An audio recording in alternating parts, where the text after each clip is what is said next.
Congratulations! Your degree in customer service has rewarded you with a remote job at Valdivian, one of the foremost mega corporations of our times. Though your house may be large, it is empty, and its halls long for visitors. The sticky notes on your bulletin board remind you of your ultimate aims, but for now, it's time to get to work.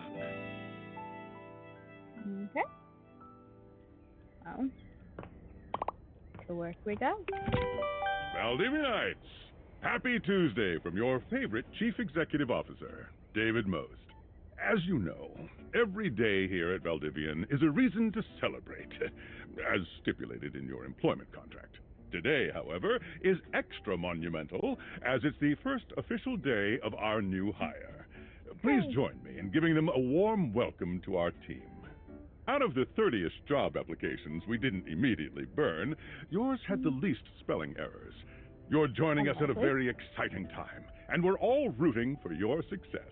As it lovingly says on the plaque above our daycare center, Valdivian, our business is family.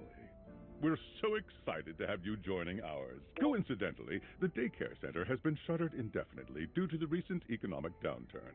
We thank our Director of Child Care Coordination, Irene Thomas, for her inspiring work.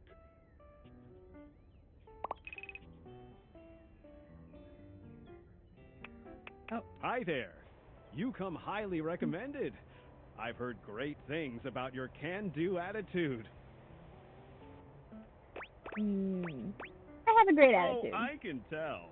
I'm Tom, your manager.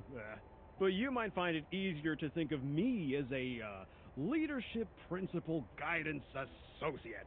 I'm not from your town myself, but I have heard great nice things about that specific locale. Seems like you are a customer success strategist. That's wonderful. You should be proud. I am very much. Customers deserve success, and in a strategic way. What could be better? Okay, champ. I'll let you get to it. Sam. Hey, you there? There she Oh is, God, world's don't best start. friend. I know you must be bored. Any advice for my first day? Just keep that customer service robot voice on at all times, and no matter how mad you get, never give it back to them. And remember, I might have set you up for this job, but you got it because you deserve it.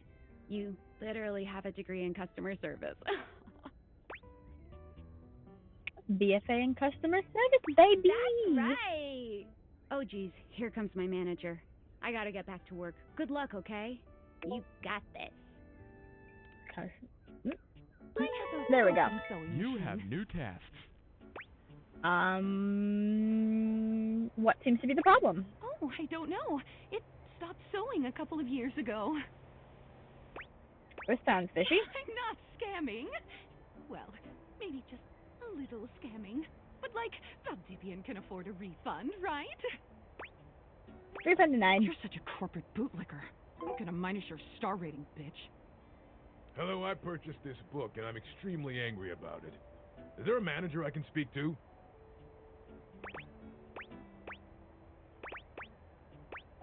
I'm sorry to hear that. Right, you're sorry. Sorry looking. Maybe This tell book you what purports to give you the secret to success in 8 easy methods. Mr. Cobram is a liar and a fraud. I've tried all his methods, and I have not succeeded. How dare he peddle a book of such ill repute? I need to lodge a formal complaint with Mr. Cobram and his ilk. Let me transfer you to Mr. Cobram personally. You can do that? Of course, Mr. Cobram is a large supporter of No, you idiot. What? I'm even more worked up than when I began. Let me speak with your manager so I can report this behavior.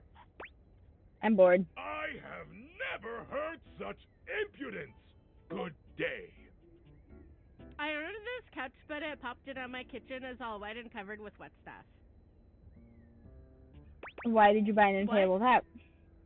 Isn't a normal couch way I didn't better? buy it. My mom did. She has inflatable all sorts of things. Would you like to go on a date with me? Just give me a refund. I'm sorry to hear Okay. that. Can you explain how you Sure. popped? I blew it up and sat on it, and then it popped. You said your kitchen Yeah. is wet? Were you using the couch in the kitchen? Yeah. That's the best place for watching TV while fixing my knife. If you use that, Why you don't they ever tell you this? I'm sorry to hear about your Okay, loss. I am a science teacher, Pronto Palace High School, Go Harridans, and I ordered this as part of a series in which I give students an element to take care of to learn how to be a good parent. This is not cobalt. It did not respond to normal cobalt stimuli. What should it do normally? Normal cobalt is ferromagnetic. This is paramagnetic. This type of style is... Meaning? Wait, please wait until I transfer my manager. Hello, my name is Emmanuel, and I have counted precisely 480 paper clips in this box. I would like a refund promptly. Thank you. You counted every single Yes, one? Every single one. That's wild. You are the one who is wild to continue this line of inquiry. Your company is the one who is wild to continue blatantly selling incorrectly labeled goods. Refund. Well, do you want to go on a date? Provided things go well. This is all hate. Thank you for noticing. Have a happy day to you and your soul. And if you are ever free for that date, I will be around Cape Horn for the next 6 months. Stop by anytime. Don't think we're going to Cape Horn in the next 6 months. David Most. Valdivianites! Salutations from the chatbot that has replaced your CEO, David Most. Just kidding. CEO is an extremely important position, and there is no way a computer could ever replicate the ingenuity, expertise, and warmth I utilize daily to bring leadership to our team and value to our shareholders. Humanity is absolutely integral to the transformative work we do here at Valdivian, and I will defend the essential importance of human contributions in every single aspect of this company, excluding, of course, the following departments: sales, marketing, finance, legal, operations, public relations, communications, product, research and development, customer service, facilities, janitorial, and, of course, human resources. So about 13 If your things. department Okay. has been affected, however, do not fear. Your new Val 9000 AI assistant isn't here to replace you. It's merely a useful tool to help you determine if your job is obsolete. Speaking of, please join me in bidding a fond Valdivian farewell to Glenn Bernard and the amazing artificial intelligence team that built the Val 9000. While the Val 9000 has unfortunately determined your incredible skills would be better utilized elsewhere, your contributions to our shareholders won't soon be forgotten. And, okay, there we go. Tom? Sam! Got a quick minute? Sure thing, Tom. Oh, knew you were always good for a quick minute. The thing is, Valdivian has done some really intensive research. And it looks like Val 9000, the latest iterative AI tech, is going to be taking over your job for the foreseeable future. Dang. So I guess we don't necessarily need you around anymore, but we can't exactly let you go without cause. You and I are in something called labor limbo. We'll be around until we specifically muck things up, which then they can terminate us with cause. So, no muck. I'm over here doing my best too. Keep following the leadership principles and I'll check in with further updates. Sam? So, are you one of the affected people? I prefer to say I liberated. knew this was coming soon, but didn't expect it today. Sorry for getting you this job and then getting you fired. I'm not fired. I'm in Oh, yeah? limbo. That kind of makes sense. In a completely twisted way, of course.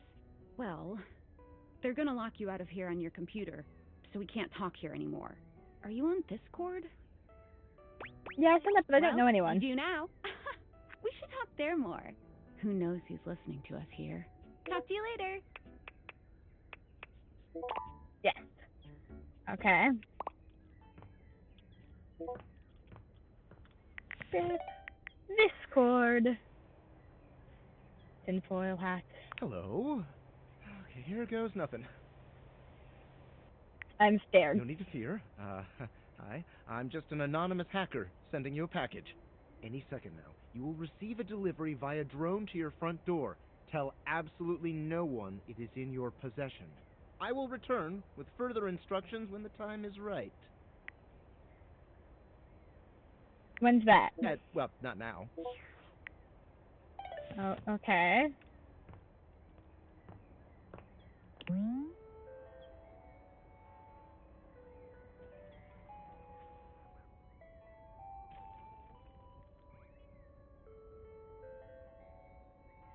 Don't break through my windows, please.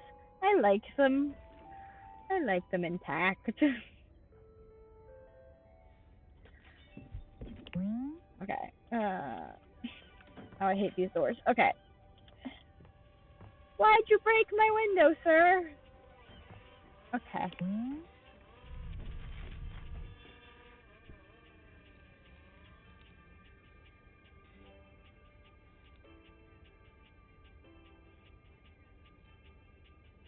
And on the glasses go. You're not quite sure how it happened, but there's a smiling, pink-haired stranger standing just a few feet away from you. You don't remember inviting anyone over. You certainly remember inviting someone this cute to your house. Hey there! Your life is about to change. Hope you're ready.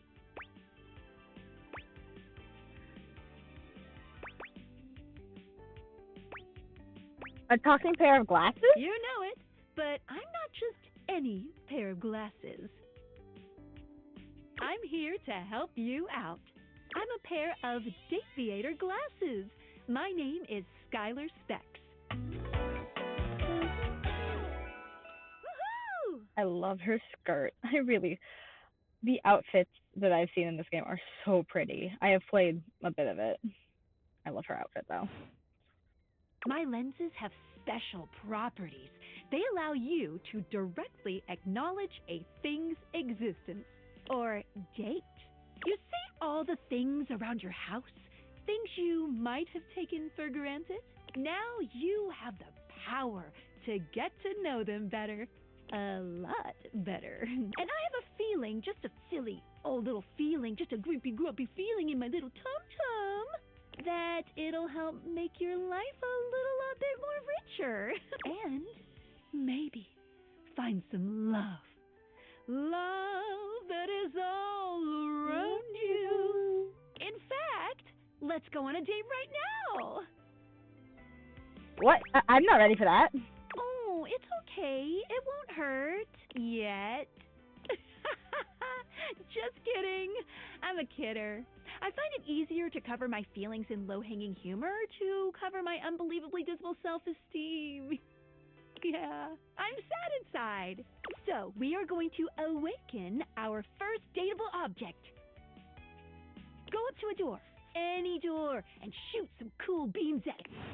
Any door. Think I'm gonna just do the front door 'cause it's the easiest, but it's right there.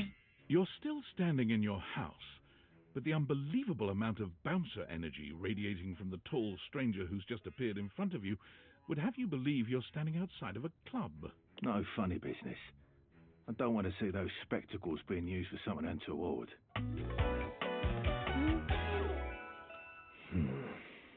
Love the key necklace around all of the multiple keys. Hey, Dorian. Trust me, this is going to go super well. You sure about that? Me, I'm just along for the ride. I'll believe it when I see it. After awakening an object for the first time, you get to speak with them here. You get to speak with each object once per day. We get a little knackered by using this newfangled Daviator rubbish, you see. Sometimes when you reach a certain level of affection with a dateable object, your relationship status changes. There are 3 statuses: love, friendship, and hate. We're trying to go for friendship with everyone for this run. Love We'll see can how get that you goes. towards some really special paths for those you are truly interested in. But it's not necessarily the best of the options in my mind. Dorian is a big defender of friendship. If everyone were friends, the world would be an awful lot safer, in my opinion. I've seen the complications of love. I've lived through the jealous quarrels of hate. The true bond is one between two friends with none of the intricacies of romantic tension. That's our bouncer Dorian talking, but you can go toward whichever one you like. Even hate, which isn't my fave personally. You speaking of Reggie? Ugh, don't remind me. Human, you seem like a good sort. So we'll be friends. For now. One down, 102 to go? 101 to go. Feels good, yeah? But friendship gets you even more than that. I call it specs points. Take a look at this cool personality chart. Number go up.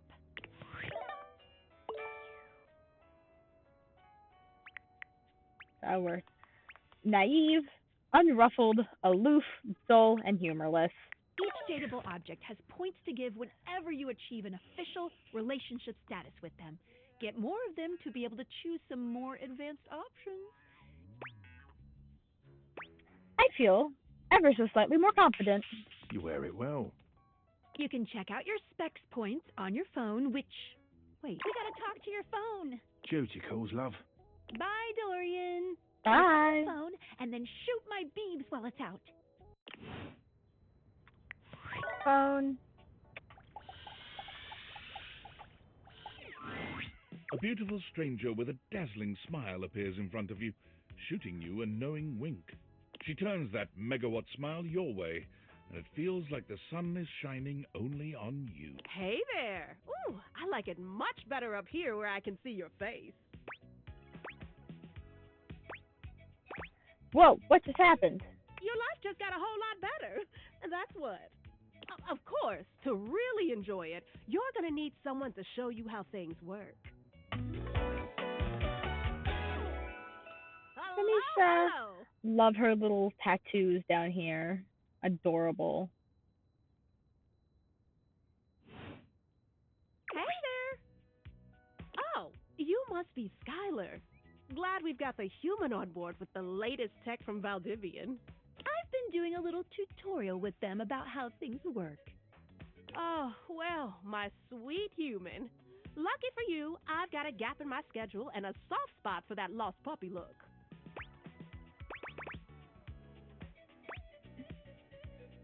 Well, look. Aw, yeah, that's the one. I'm going to take this as a compliment. It is. Anyway, I installed some apps on your phone that are only accessible when you put on your glasses. Bring out your phone, put on the glasses, and you'll see some new ones. One of them is an app Skylar made called the Data Dex. It's my way to keep track of all sorts of fun info about us dateable objects. Because there are a lot of us around this house. Oh, Yup. You know what? Maggie the magnifying glass also just dropped a really cool app. Oh, gotta run. Another call coming in. Bye, Phoenicia. Onward. Now, go awaken the magnifying glass in the living room. Which, of course, is conveniently located on its own little shelf next to the piano.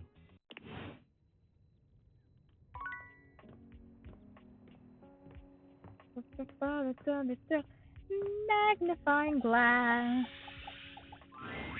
There's a distinct air of mystery to the private eye that stands before you. She reminds you of the old detective serials your parents used to watch. She gives you a scrutinizing glare through her magnifying glass, one eye comically enlarged. It's especially goofy looking to see it on someone with glasses. Well, well, well. What have we here? Aha!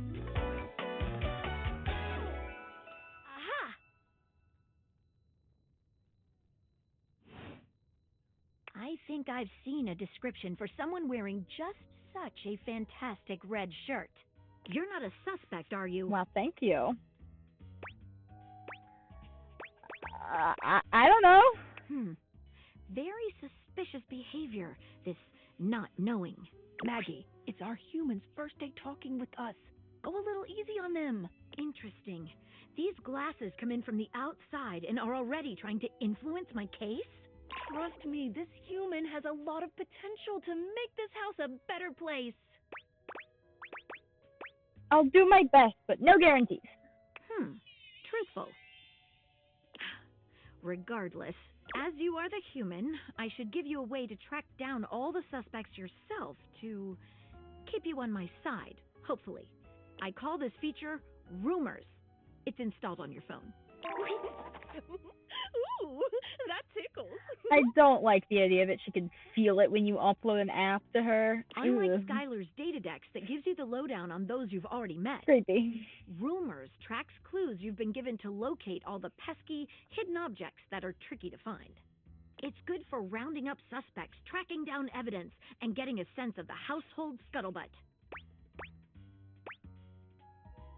Cool. I can't wait to find all you. It'll be tough, but worth it.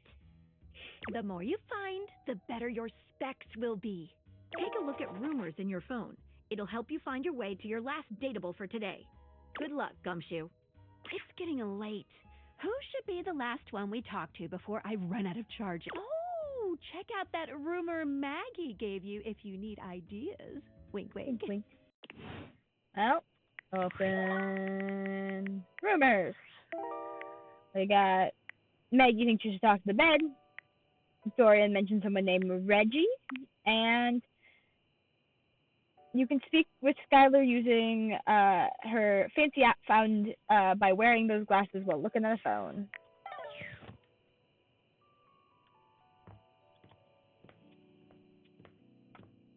So dark. Online.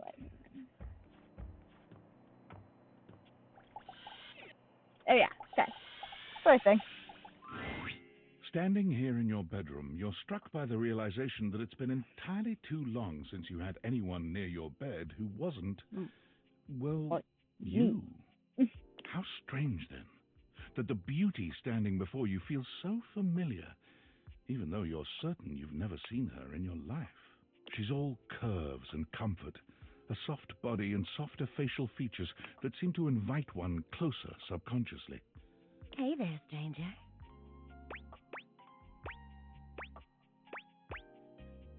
Who are you? You know who I am.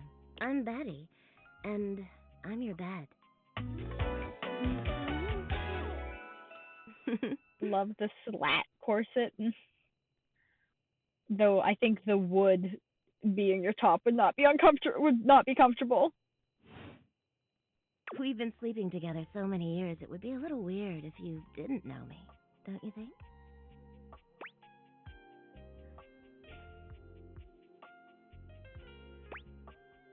I've been alone for a lot longer than I'd like to admit. You've never been alone, sugar. I've always been here. It's a shame for someone as cute as you to be alone for so long, isn't it? Will you be bringing someone back here anytime soon?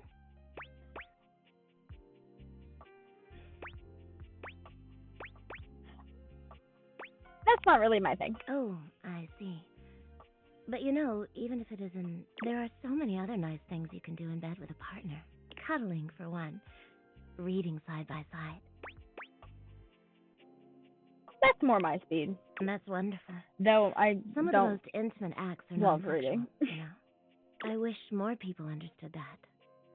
Oh, by the way, Skylar told me everything. But don't you worry, I might be here now, but you can still sleep in your bed just like you always do. You can choose to talk to me or not. But I do hope you'll come talk to me. It'd be nice to finally get to know each other.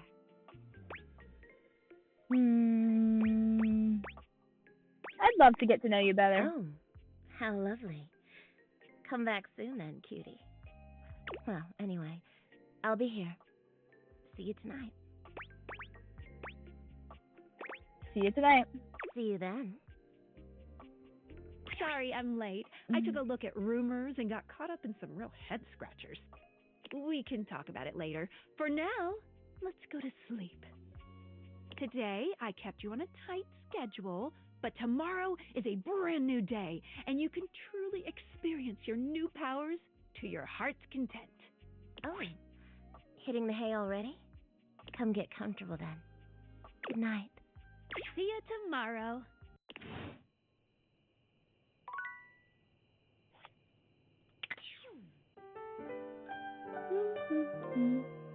And that's the end of day 1. Okay. Wait, where's my mouse? Why have I completely lost it? Oh no. Mouse? Exists? Wait.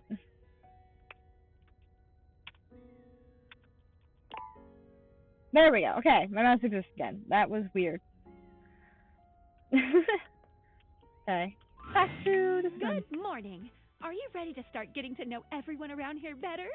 Maybe Yeah. finally find some love? I don't want that. I want friends.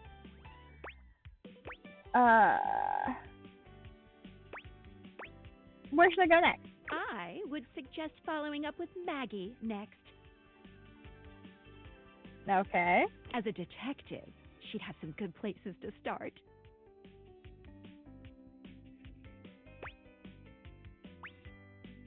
I already talked to her. You did yesterday, but today is a whole new day, and I'm fully charged. But really, there's no going wrong here. Talk to anyone you want, in any order you want. You're basically in a big, huge sandbox open for you to play in. Except instead of sand, it's your house. And instead of a box, it's also your house.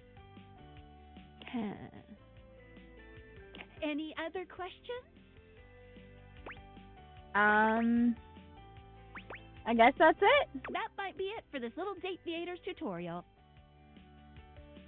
But I think we're going to see a whole lot more than we ever imagined pretty soon. Okay. Sounds terrifying. Don't worry, you won't die. Except for the fact that there's an achievement called Die. So, yeah, there we go. Hard to tell, but you can barely make out the faint sound of your dishwasher turning on. Why does that sound like my dishwasher's gonna murder me? Happy dating! Okay. Gonna get murdered by a dishwasher. Now the question is, where do we start? Who should I talk to? I'm going to load the data deck.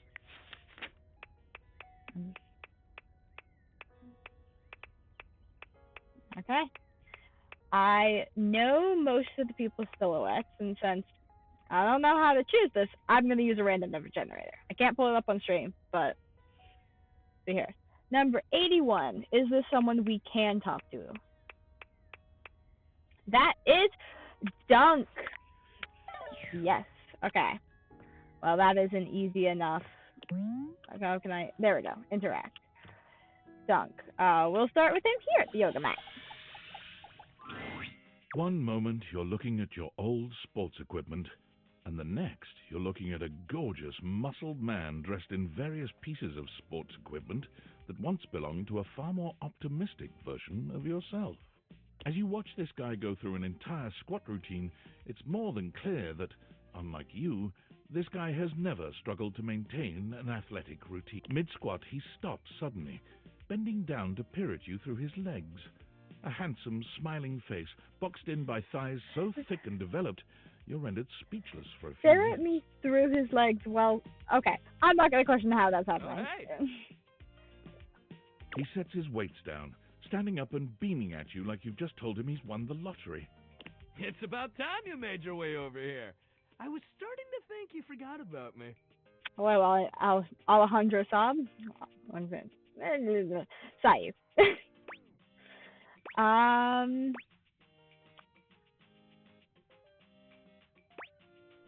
Forgot? Do I even know you? Of course you do. But I'll never turn down a chance to introduce myself. The lights dim, and a spotlight appears from, you're not quite sure where, really. Ladies and gentlemen, now entering the stadium, the king of the ring, the Duke of Dunk, the jack of all trades, master of fun, Mr. Duncan Dunk Shadowcat! Oh, hell yeah! will say I think that having this on your arms would be real uncomfortable because you wouldn't be able to straighten your arms, which would make it hard to play sports. But sure. Hey, thank you, thank you, thank you. He goes through a few poses that really make his abundant muscles pop, looking at you with the grin of a confident athlete. Woo! Cheers! Dunk is Cheers, delighted cheers. by your cheering, and he spends a few more moments basking in your attention. Oh, man. It's been a while since I actually had an audience. Feels good. Don't worry about remembering all those names. That's just stuff that makes me sound cool when I hit the court, or the field, or wherever I'm playing. Dunk is just fine for pals. Are we pals? Totally. We might have just met, but strangers are all just friends you haven't met yet. Anyway, it's good to see you here finally. He grows very serious, placing a strong but gentle hand on your shoulder. What happened, man? How come you stayed away so long? Did someone ruin the joy of sports for you? I just got busy. Ah, man, I get that. Life is so much sometimes, but you gotta make time for yourself too. Dunk gives your shoulder one My time final for little myself is squeeze, not and then he's slapping you on the back so not enthusiastically exercise. you nearly collapse. Especially This fine sports. hunk clearly does not know his own strength. Well, hey, no matter what happened before, you're here now. Your inner athlete said, "Let's get it, baby!" And who are we to say no to your inner athlete? I feel like this is all moving so fast. Yeah, sometimes it be like that, buddy. When the ball's in your court, you don't have time to waste thinking about what you're gonna do. You gotta assess the situation and pass the ball or take the shot, baby. You gotta move. We just gotta get you into the flow. But I wanna make sure you're ready for it. After all, working out without a proper warm-up is a great way to get a nasty injury. So you come back here when you're ready to get into it. Meet me by the weight rack, all right? Weight rack. Bring your positive To remember that, attitude. because We're gonna have fun. I know he gets angry, or doesn't get angry, but he won't talk to you if you talk to him at the wrong spot. So, weight rack. Okay. Let's do another random for now. Number 33. See how well I can recognize people by there. Oh no. Oh no, I think I know who you are. I know who this is. He has a very basic silhouette though. So I'm not 100%. I think it's Cabrizio. Hopefully I'm right. A handsome stranger Yes, with I a am. model-esque beauty stands just a few feet away from you, posing with a hand in his hair, as though he were in the middle of shooting a perfume ad. I don't love his outfit, but I would take that shirt. I want a shirt like that. The moment he lays eyes on you, he lights up, drinking you in with a warm smile and warmer gaze. Ciao, beautiful. What are you doing?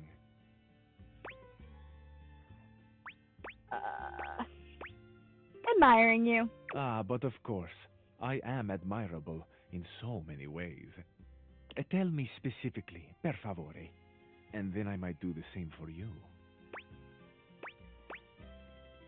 Can I just say shirt? I want an answer of I'm admiring your shirt. It's a secret. So many of the best things are. Keep your secrets, amore. I look forward to gently teasing them out of you. I don't like that. No. But, I rush. I'm good. Patience for us both. But first, I must introduce myself. The music of courtship has its cadence, after all. I am the one and only Cabrizio. Amore. Yeah, I'm sticking with it because the shoes don't make it better. I just want the shirt. Just give me your shirt. Not. Piacere di conoscerti. Yeah. Definitely don't have enough smarts. Okay.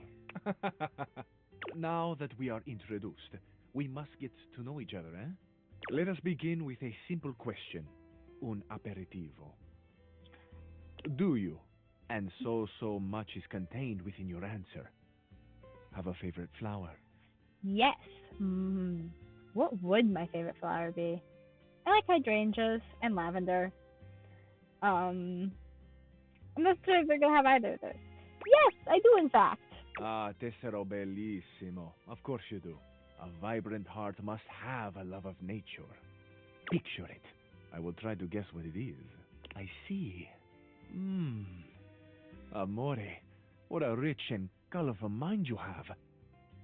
It is a pleasure to me to be inside your eyes, seeing all your nooks and your crannies. Yeah, no. Let's look at less at the crannies, huh?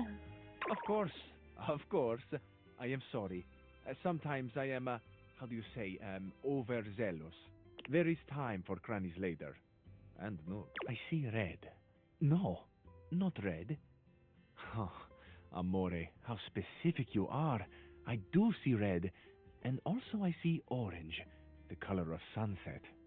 I see blue, the color of the ocean at night, or the sadness at the bottom of your eyes.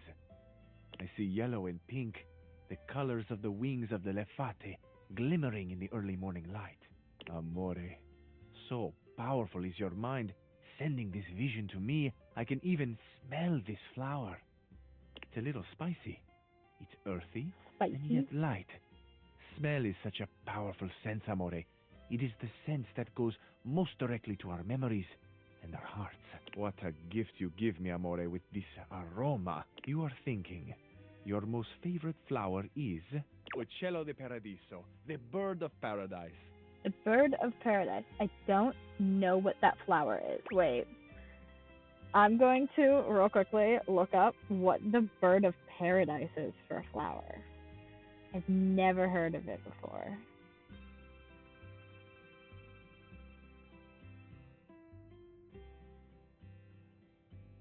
It's... Oh, really? Okay, it's an interesting looking flower. Oh, it's... Okay, it's called the bird of paradise. Ooh, it looks like a bird. That makes a lot of sense. I mean, that was beautiful and also wrong. Oh, no? I have not guessed correctly. Amore, what can I say? I am so sensitive and so open. I must have picked up something in the air around you, and it has led me astray. This can mean only that I have not brought my full attention to you, and I have not truly focused on you. For that, I offer my humblest apologies. You are deserving of all of me, amore, and I shall not fail again.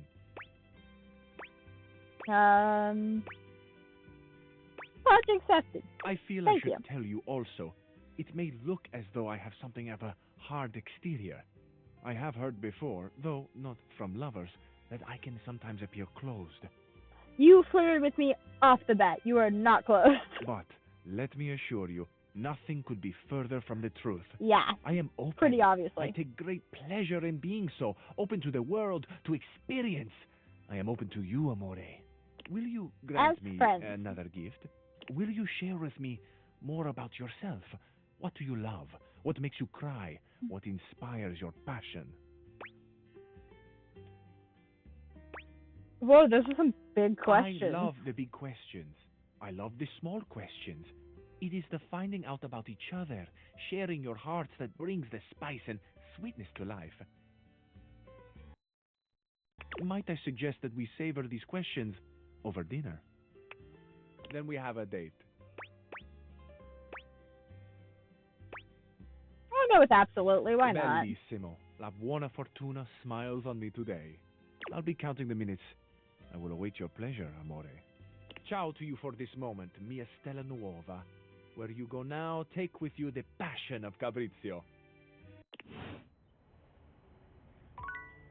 Okay. Well, Fabrizio's met. Let's see who's next. Number 11. 10, 11. Ooh, Abel. At least that's pretty easy. Hi, Abel. The first word that comes to mind when you see the large cowboy standing before you is solid. This guy, you might be intimidated were it not for the kind expression on his face and the sweet way he doffs his hat at you. No one's ever asked you this, but if you had been asked to imagine what your table might look like as a human, you think this would be pretty close. Why have we drawn all over our tables? Why have we carved things into our table? It's cute, but like our poor table. We've known each other for a real long time now, but we ain't ever been properly introduced. So, first things first, name's Abel, and I'm your table. And second, that is one fantastic red shirt you got on. My very red shirt. You can tell my the camera can't see it very well, but it is blue and pink. So my amazing red shirt.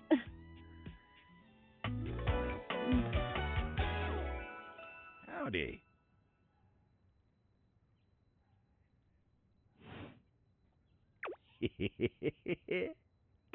Some of us laugh. I'm Gray, and I'm your human. I know it, but it sure is nice to hear it from you face to face like this. You know, as a table, it's my job to hold things up all over the house. And I take my job real serious.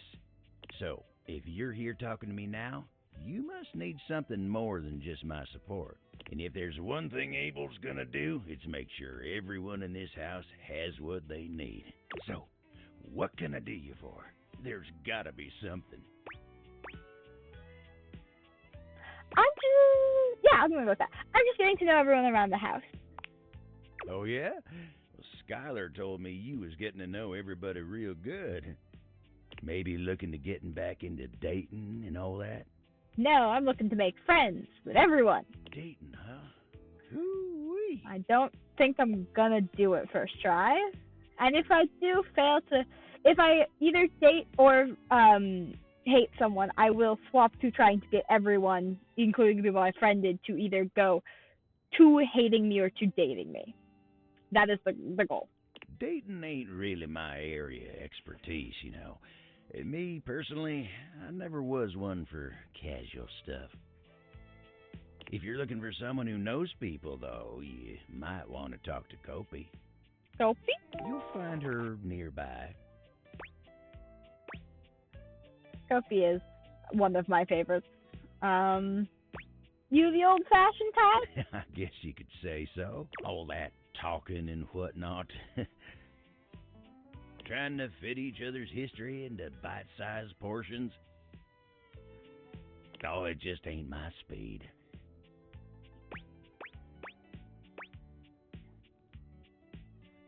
Me either. Well, I'm just glad I ain't the only one who feels a little left behind by the whole thing. But don't you worry. Kopi will get you on the right path. Oh, Wenda, tell her I say hey when you see her. Will do. You take care now.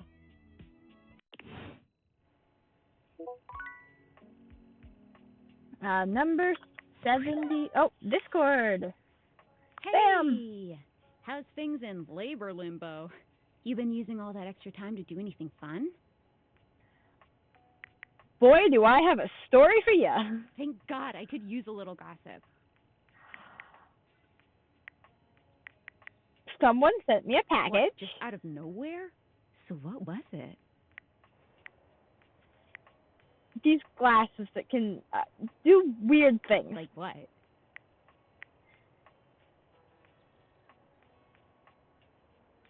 They can turn any object into a person. Sort of. Huh? I know you've been watching too much anime. What do you mean? Exactly what I said. And there's more. More? I'm still on the first part. I'm getting to know them. You understand how insane you sound right now, right? Like, if you were literally anyone else, I'd be like, oh, this person thinks I'm stupid. You're serious? You're not fucking with me? Why would I make this up? I don't know. You seriously have magic date furniture fuck glasses? Don't disrespect the date theaters. This is too much. I'm not equipped to process this today. I'm logging off. Goodbye. Bye, Sam. Time to figure out who's next. Number 74.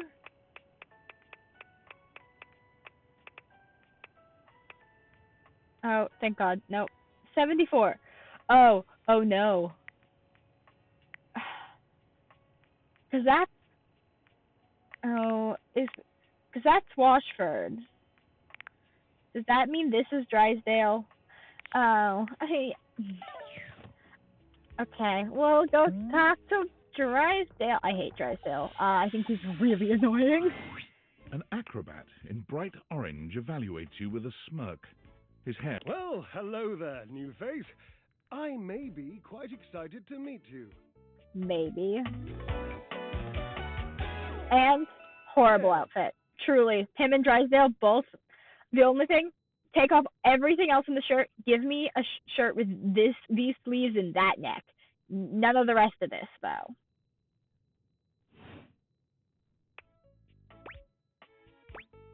You may be excited. I have a voluptuous suspicion that may be the emotion I'm experiencing.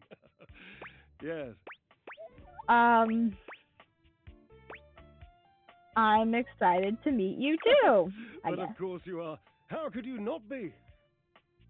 Look at me after all. Listen to the mellifluous murmur of my voice. This is why I don't like you. You're so self-centered. Well, hardly a murmur. More like the euphonious booming of a cannon from a stone-turreted castle. Marble on all the floors, gold leaf, filigree wrought iron, and my God, the velvet. You're one of the people that I'm not happy about having a friend. If I were a Okay. castle, I would be absolutely dipped in velvet.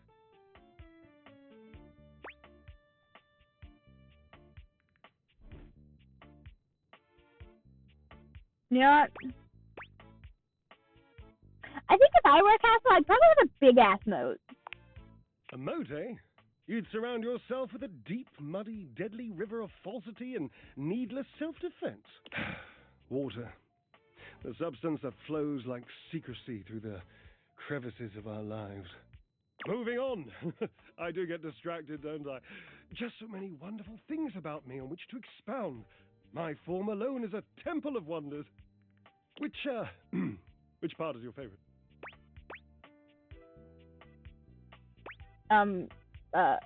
Of your form?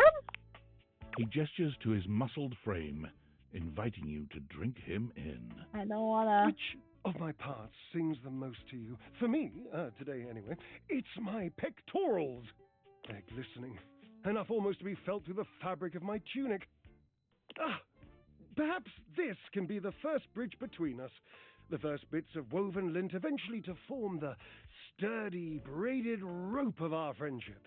Do you, like me, enjoy celebrating at the altar of your own glorious form? Nope.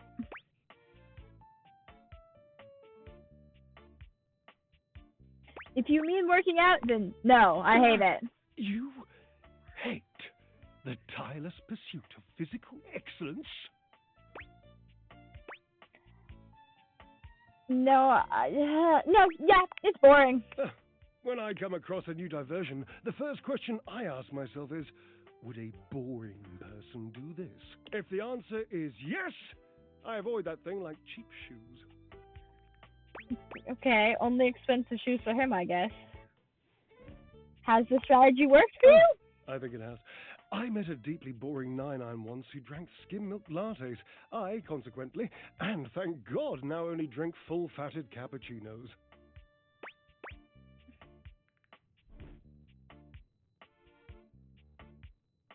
You could just drink black coffee, you know. You wouldn't understand. You have no delicate sense of the physical world. This is why you hate the gym, because you're too desensitized to truly appreciate subtle physical experiences.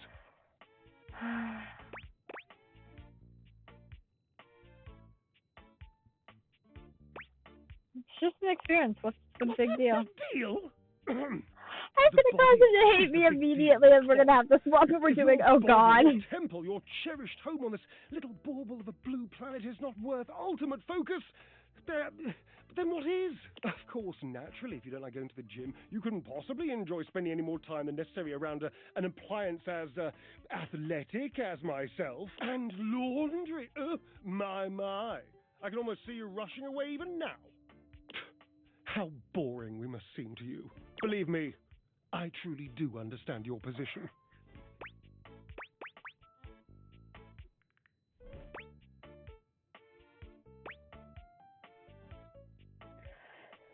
I have to not make him hate me. I have to not make him hate me.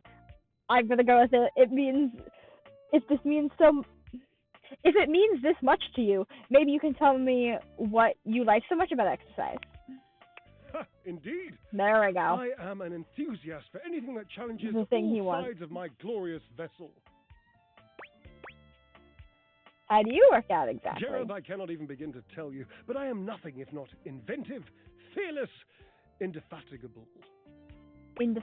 I do not know what that means, but sure. Devilishly so. I haven't given up hope that I'll yet be able to craft a perfect metabolic masterpiece. Using only what's here in the laundry room? Gasp. I've had a sudden flash that I should feel excited, but I am not sure why. Explain yourself, brain. Oh, no, wait. I figured it out. Oh, that's more points for me. Huzzah! Would you, my new lovely acquaintance, like to help me create the perfect challenge for my body and mind? Would you help me invent a tango for the triceps, a conga for the core, a quick step for the quadriceps?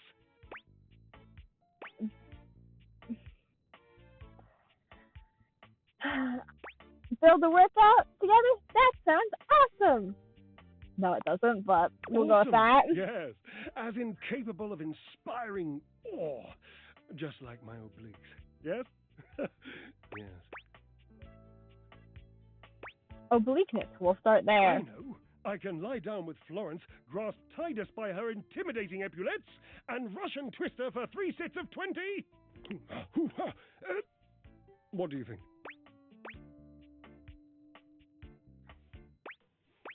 Who's Florence? Florence, the floor. You haven't met Florence? Ah. Not yet. She and Mare Celia are my 2 favorite dishy divas. We get together, a little lambrusco, raise a little hell. She hates working out, but I'm absolutely sure she'll support me. Oh, I made another joke. That one wasn't even intentional. What do you think? Titus, what's that? Yes, the detergent. If you think I'm dramatic. Titus is a good type of dramatic. What do you think?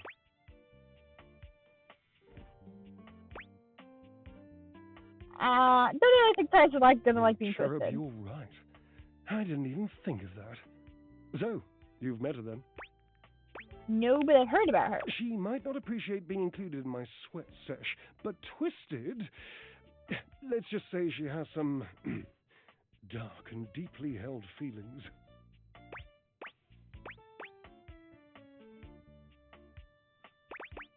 I think I'm a little afraid of her now. A little. Yes, darling, yes! Lead into that feeling. God, a little healthy fear is better than a brand new lint filter. Who wants But me to you be shall afraid of conquer her? it. I must say, watching you be so bold is bringing up the most daring idea for me. I'm wondering if you would do me a favor. There will be almost no muscular exertion at all. Okay, there is a little bit, but you won't break a sweat, I promise. Call Washford for me? Wait, what, like on the phone? No, just with your voice. Just vibrate those glorious pipes of yours and call out the name.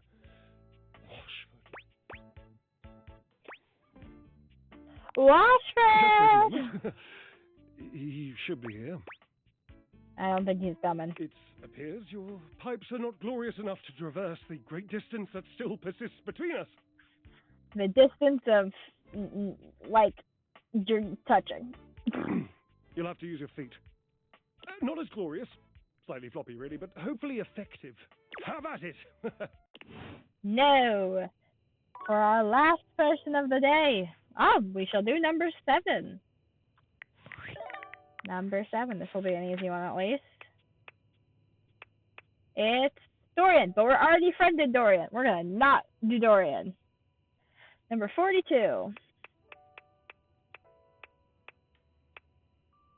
Oh, it's Kopi, which means that we also have a better chance of getting Nightmare.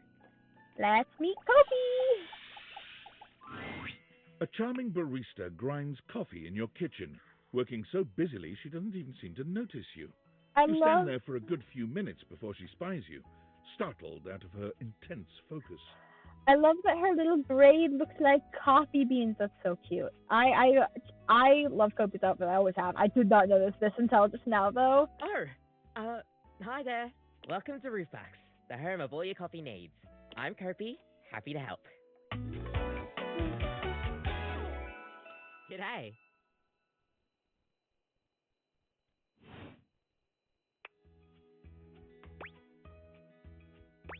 So you're my coffee maker. I sure am. Here to make your day just a little bit brighter with a touch of coffee. Gosh, that never gets any less awkward to say. What can I get for you today?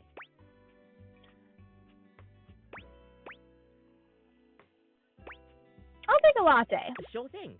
One latte coming right up. Kopi gets to work, grinding and pouring and mixing with an impressive speed. And voila! One latte just for you.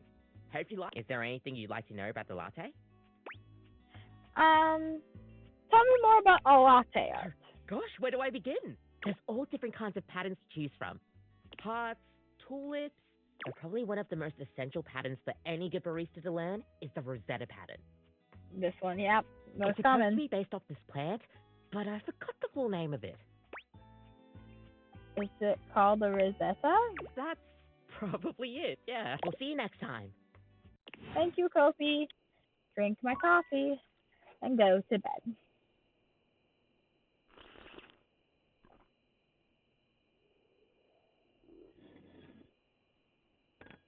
The longest coffee drinking sequence, though, will say.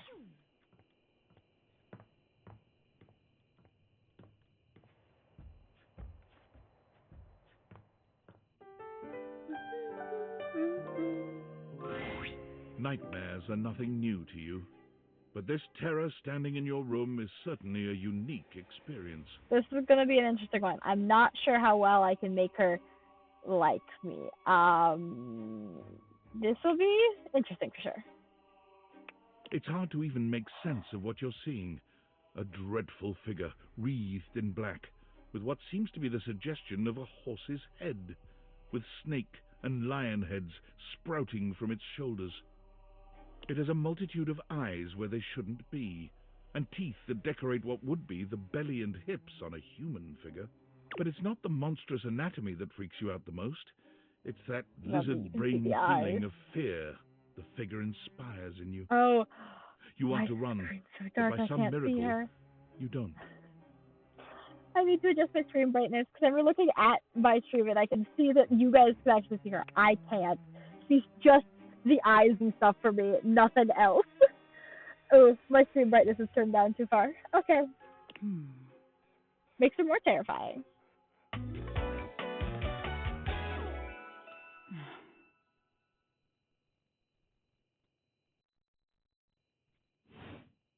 I will adjust the rest of the I'm stream. getting a reading. It's a secret feature. Content aware mode time. Tell me. It's called Content Aware. It goes off whenever I have the feeling that something a little off kilter might happen. It gives you the chance to see if this dateable might be someone you might want to skip due to content concerns. Tell me more. I'm going to turn on content aware mode. I am fine with all the content aware, but at least this way, if anyone watching is not okay with any of the things, you will have a warning before we talk to somebody who is one of the content aware warnings. If you're worried that you might miss out on points or stuff, don't get your tushy in a twist. I'll take care of the dirty work for you. No penalties incurred, I swear. Pink. If you're interested, you can turn it on now. You can also turn it on or off anytime I see you. Let's turn it on. On it. Content aware mode, activate. Okay, back to it. Hang on. My content aware is going off. Nightmare is, well, just if you don't want anything too spooky, I'd recommend skipping this one. You cool with that? Or you want to skip it? No, I'm okay with this type of stuff. Carry on then. There's something crawling up your leg. Well, what? Don't you feel it? You know it's there. A fly, maybe. Or something a little more malevolent, a little more vicious. Quit! Crawling up your leg. Aren't you going to do something about it? Ah, that's right. You can't move. Now there's another on your arm, and another on your shoulder. Dozens of little prickles across your skin. The prickles turn into punctures, the picture of poison pervading the parts of you you keep under the covers. There's an itch by your mouth as one pries open your lips, scurrying down from your cheek. So many little legs. Spiders, or maybe ticks. Another crawls across the curve of your ear, and you hear it. The scuttling, the buzzing, the sound of your flesh being devoured in a million nanoscopic parts, whatever they are. They're eating you alive. Stop, please! Ah, that was fun. Well, it's just fun Didn't torturing take you us. Such an easy scare. I'm not. Aw, are you getting all flustered? All that adrenaline catching up with you? It was simply delightful to meet you. That's it? No need for pleasantries. I've been in your head your whole life. Until next time.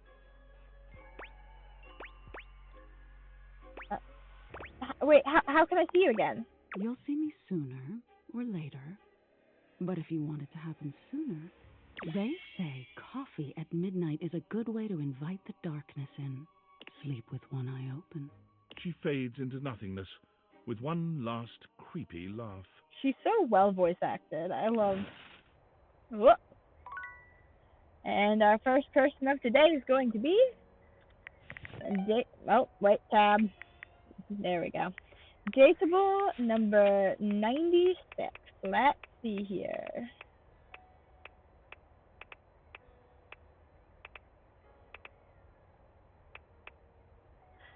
Zoe, who we cannot currently talk to. So I'm going to re-randomize. It's going to make me scroll all the way back up to 11.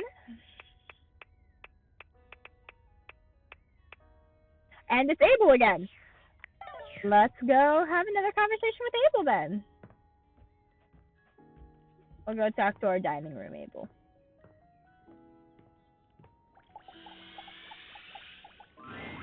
Abel was friendly the last time you saw him, but he seems downright cheerful today. He's whistling when you walk up on him, though he stops when he sees you, greeting you with a broad grin. Hey, Abel. How you doing?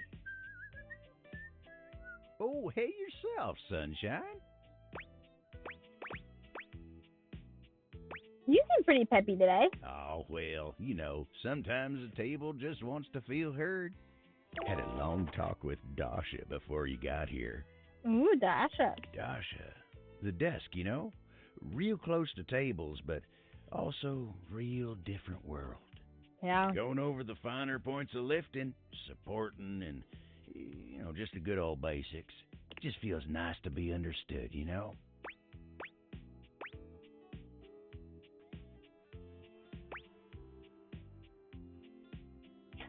It's so nice it's so nice that she gets you. It is, ain't it? Lifting's no easy job. We got a lot of folks in this house who do a damn fine job at what it is they do. But how many people's job is it to lift? To make sure everyone's got what they need, to make sure they know they can rely on you day in and day out? It's a lonely lot in the life of a table. But I knew what the job was when I signed up. Did you sign up for it? I feel like it was assigned to you. Semantics, pal, semantics. I know who I am and what I do. Fair enough. But sometimes you just wish someone knew exactly what in tarnation you're even thinking about without having to explain yourself. That's Dasha. He has a massive crush on her, you can tell. I see. Maybe you should talk to her more often. You think so? She's had a real positive effect on you. Oh, well, shucks. I don't know. I'd hate to bother her. She's got a lot of lifting to do herself. I can't be distracting her from her very important job now. I think you should at least consider it. I'll consider it, yeah. Anyway, I can't take up much more of your time today talking about myself. Just remember what I said before, okay? I'm here if you need me. I will. You remember what I said too, please. I will. You take care now. Okay. The next number that we have gotten is 45. Which, oh no, it's another one of those ones that's,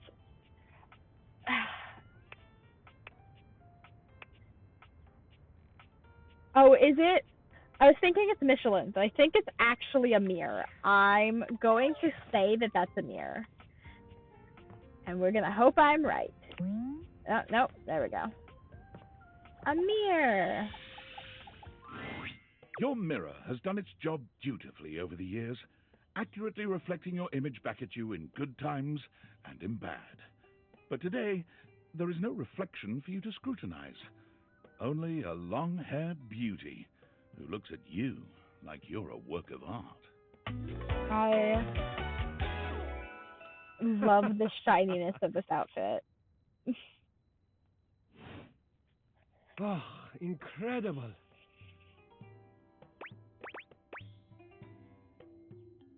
Who? Me?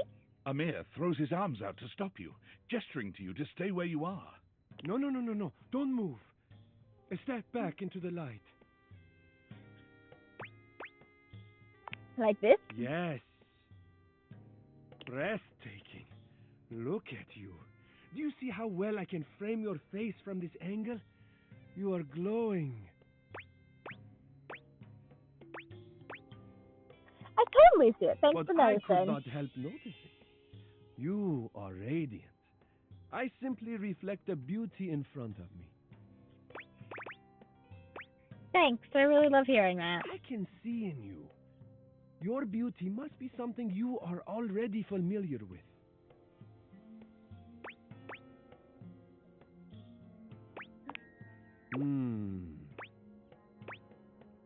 I don't know. I cannot believe this. How could you possibly not see your own natural radiance? What do you see? I look tired. The sign of a busy mind.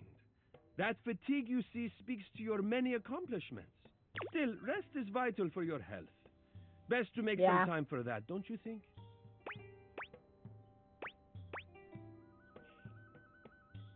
You're a flatterer, Amir. Ah, but the spark has been lit. You'll see. We will just have to fan those flames until they're a great, big, beautiful rolling flame, won't we? Stop by any time.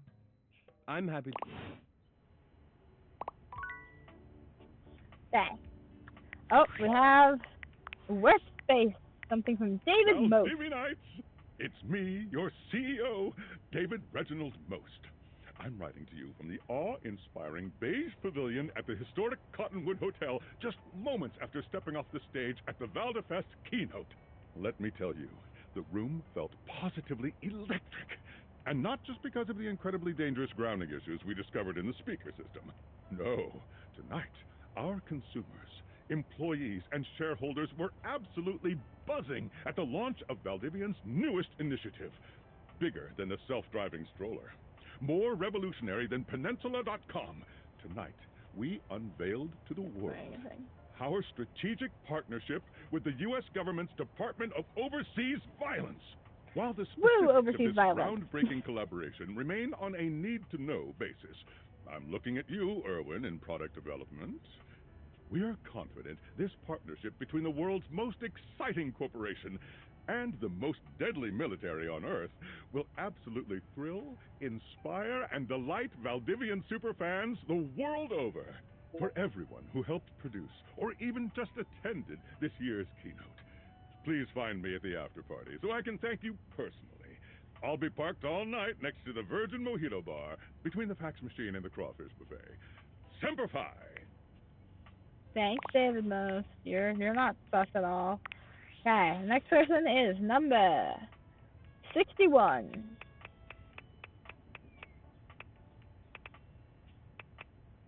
Maggie. Okay, that's good. You can go talk to Maggie again.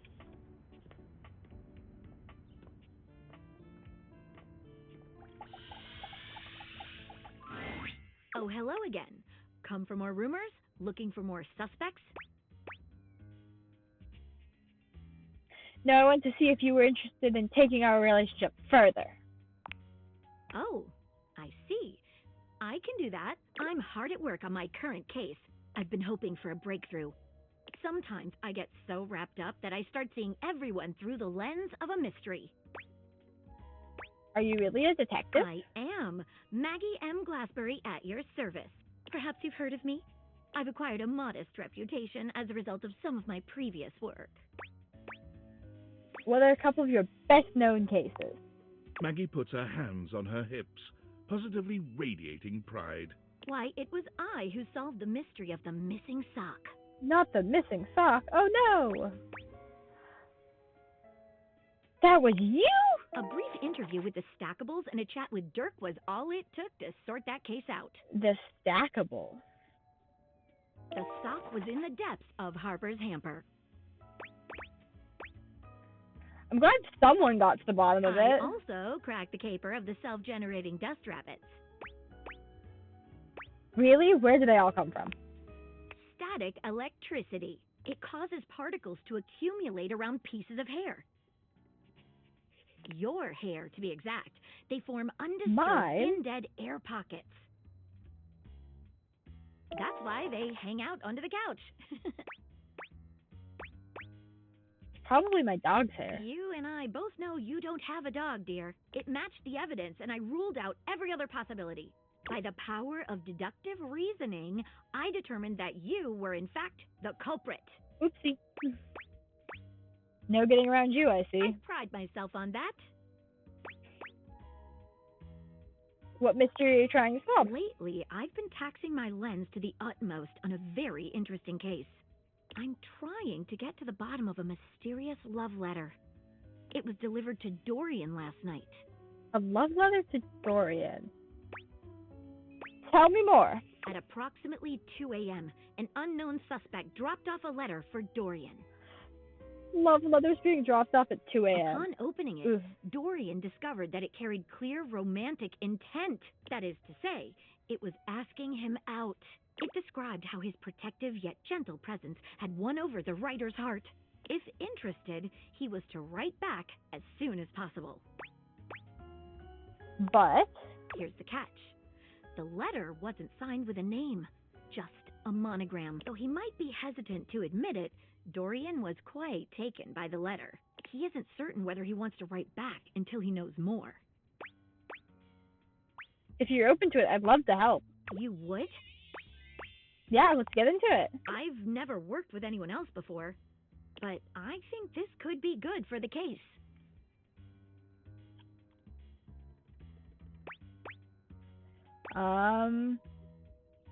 Why not get started by giving me whatever clues you have? The case is pretty thin, but we've got a couple of clues. First of all, the paper the note was written on was somewhat interesting. Second, although the letter wasn't signed, it did have a single initial on it. Finally, I think Dorian might have a clue for us. Let's get started with the paper. What I have makes it here. interesting? Semi-transparent and very thin. It doesn't seem like ordinary paper at all. Let's taste it. Taste it? If you say so. She carefully dabs a corner of the paper against her tongue. How interesting. It's edible and tastes slightly starchy. It's rice paper, but rice paper with apparently a very intricate design. What else should we try with the paper? Let's dip the corner of it in water. She dips a corner of the paper into a small glass of water. Look at that. It dissolves. What else should we try with the paper? Burn it. She Light it on focuses a fire. magnifying glass on the paper for a few moments, stopping immediately when it begins to smoke and catch fire. Yikes. It's definitely flammable. Does seem to burn slightly slower than normal paper, though. What else should we try with the paper? Let's try cutting it with Give the scissors, paper which a careful feels test like stick. most paper should do. Cuts just like normal. Yeah, about what I What else expected. should we try with the paper? Let's see what other What clues should we we got. look at next? What initials was written on it? Stylized letter M. First initial? Seems likely. What should we look at next? Let's Hello there, you two. chat with Dorian. Good to see you, Dorian. I've enlisted our friend here to help solve the case of the mystery letter. Splendid idea. Can you repeat what you said to me earlier about the smell you noticed? Right. Well, when I first opened the letter, I caught the faintest whiff of what I think was truffle.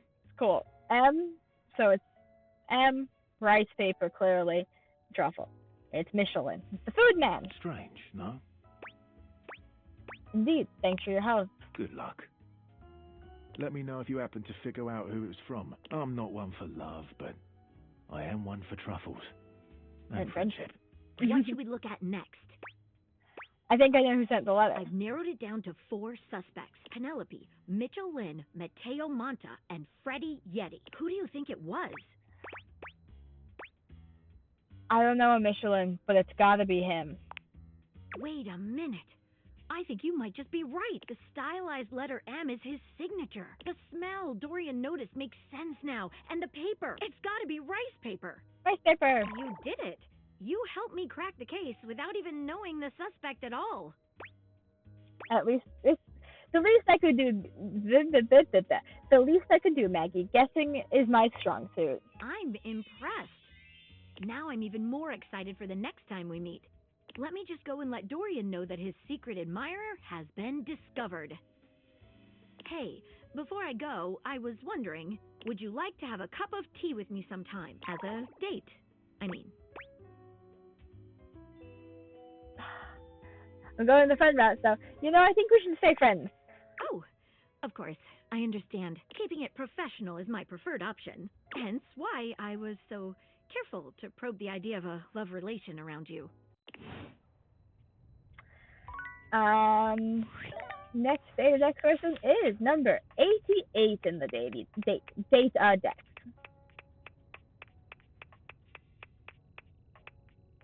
Number 88 is Vaughn, who we cannot currently talk to. No, wait, we can, I think. You can get into the crawl space without doing anything specific, I believe. Yeah, I think you can.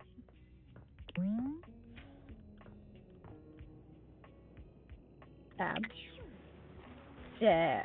Oh, we have to talk to Dorian again. We'll do it. Let's talk to Dorian, and then we'll talk to Vaughn as our last one today. Dorian is less clothed than the last time you saw him. Oh, but when your eyes I meet, forgot you don't that seem he's the slightest bit half embarrassed. naked in this one. It's Okay. almost like he wants you to see him like this. Oh, dear. Why? I like your tattoos, dude, You but why? caught me in my horizontal state. Mm-mm. I try to stay hidden under the rug because this isn't a part of myself that should be out in the open. I didn't realize that his like belt is unlocked in this form. I don't like that. But even us doors have to cut loose from time to time. Put your shirt back on, Kindly dude. replace the rug and I'll think about it. I just went into the basement, man. Let me in.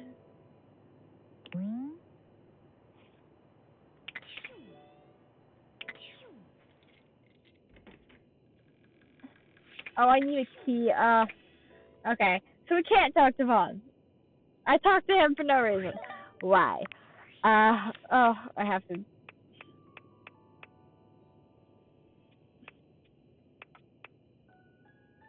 Mateo Monta is our next one. Number 29. He is the blanket. Davy! Davy! Come on, Davy, what'd you get off to now? Davy? I hope he's alright. What's going on? Oh, hey! I'm sorry, I didn't even see you. I hope you haven't been here too long. I'm Mateo. Mateo Manta. Oh, Blanket.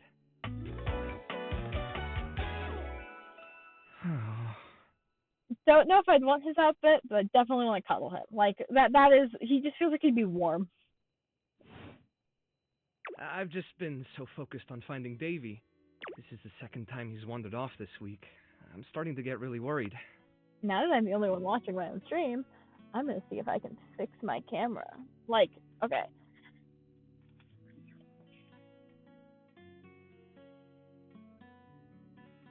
That feels like too much. Is that better? There we go. This is how I want it. This is much better. But I didn't want to fix it with someone else in the room. Okay, there we go.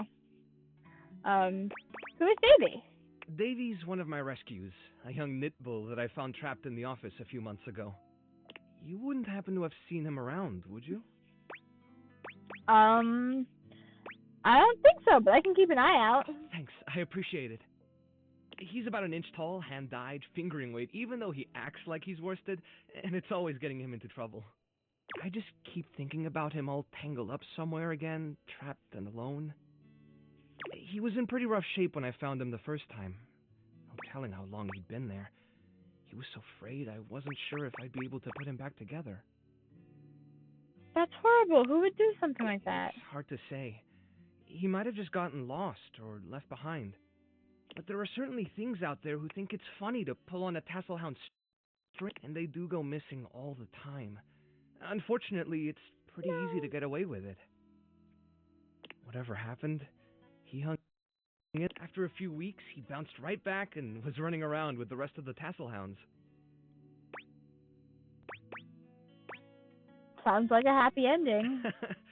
Well, mostly. He gets on great with the other tassel hounds, and he seems pretty trusting despite what he's been through. But for some reason, he just wanders off whenever you're not looking. It's almost like he waits until I've got my threads full with something else, and then he disappears for a few days. A small creature that looks rather like a black cat rubs up against Mateo's leg, meowing for his attention. Speaking of handfuls... Aw, don't worry, Sprite. It's not your fault Davy ran off, I promise. He'll be back soon, okay? I love it. I want to pet that cat. Never mind, I don't want to pet that cat. That cat is made of wires. So that does not... But it's so cute. I still want to befriend the cat for sure. He bends down to pick up the small creature.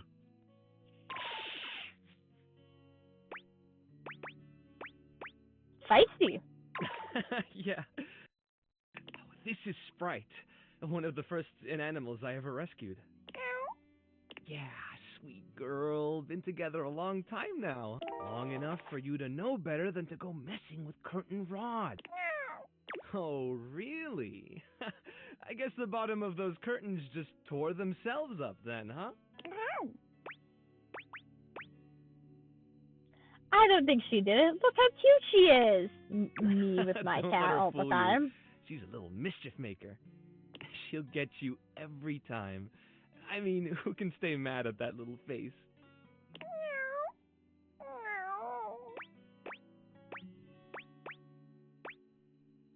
I belong to her now. You're in good company.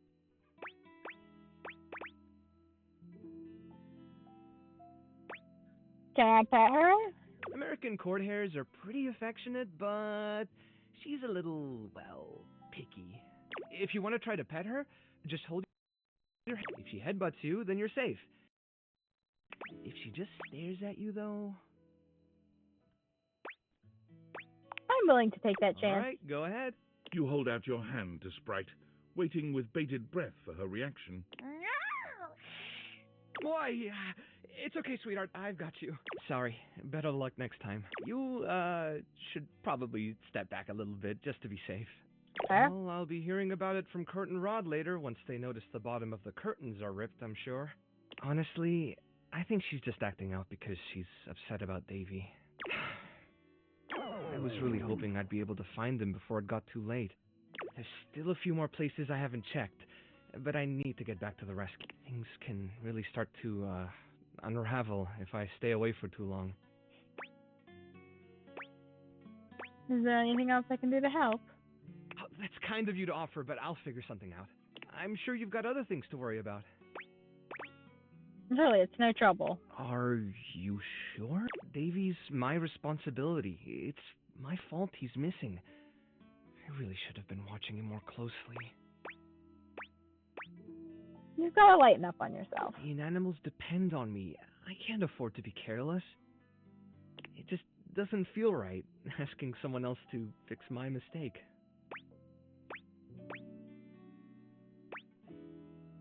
You're not very good at accepting help, are you? Guilty. I guess I'm just used to being the one helping, not the other way around. And I can't be in both places at once. Alright, if you're really up for it, I do have something you could do. Hit me. I put together some information on Davy to give to Phoenicia, just in case he didn't come back tonight. I was going to ask her if she'd make a post on Facebook about him and get the word out, but I haven't had a chance to talk to her yet since I was chasing down this little troublemaker. Do you think you could talk to her for me? I can give you the packet I made. It's got everything she'll need. Anything you need? I've got a soft spot for straight. Really?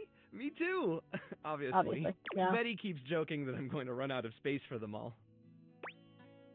You've got a big cart, and I'm sure they're grateful to have you. I don't know about all that. I'm nothing special. It's just the right thing to do. When something needs help, well, you don't give up on it. Sorry, I didn't mean to talk your ear off. Once I get started talking about them, it's hard to stop. If you're interested, you could always come by the rescue later, and we could talk more. I'd love that. Great. Anyway, thanks for offering to help. Okay. And I think that's it for tonight. Let's go sleep. Oh, I have another red Discord message. Oops. Tinfoil hat. Impressive news out of Valfest. Really too bad that particular partnership is about to hit a rough patch. But then David's never been great at partnerships.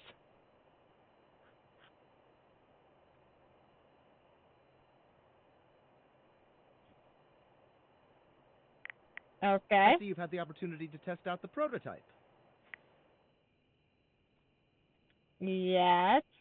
Going. Nope. No, you can see me? I have remote access. Allows me to analyze the back-end system data. Would you think that I just hand over absolute control of a device this powerful? Whoa. Chill out. I'm sorry, that was rash. I'm enormously grateful to you for concealing the prototype. And I'm sorry I dropped all this on you so unexpectedly. I know protecting it is not a responsibility you asked for. Maybe not even a responsibility you want. But I had no other choice. Every other Valdivian employee's allegiance was unknowable, except you. Why me? Because you're paid the least out of everyone. Wow. Wait, seriously? I can't get into that right now. Anyway, it's not safe to talk. I will return when the signal is secure. Okay, now we can sleep. Who's up? Oh, normal night's sleep, and time. I'm gonna unplug this now for our next number 40 in the data deck. Number 40 in the data deck. Let's see who we are. Meeting next or talking next. Number 40, Dicey.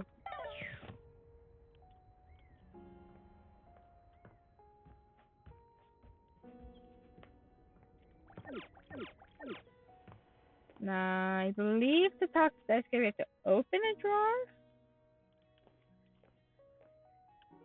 Which we might have to be out of this to do. There we go. A tall, statuesque man stands with his back turned to you, surveying the dishes, your dishes, on the table in front of him. He's so absorbed in them that he doesn't seem to notice you. Hello? The man doesn't move. As you walk around to get a better look, you can see that he's quite handsome and still entirely uninterested in speaking to you. I like this outfit. I do think the fact that there seems to be a plate under his shirt is weird, but this is a very cute way of doing it. Excuse me? The man's head swivels to look at you quite suddenly. Yes? Keep away from the dishes. They are priceless.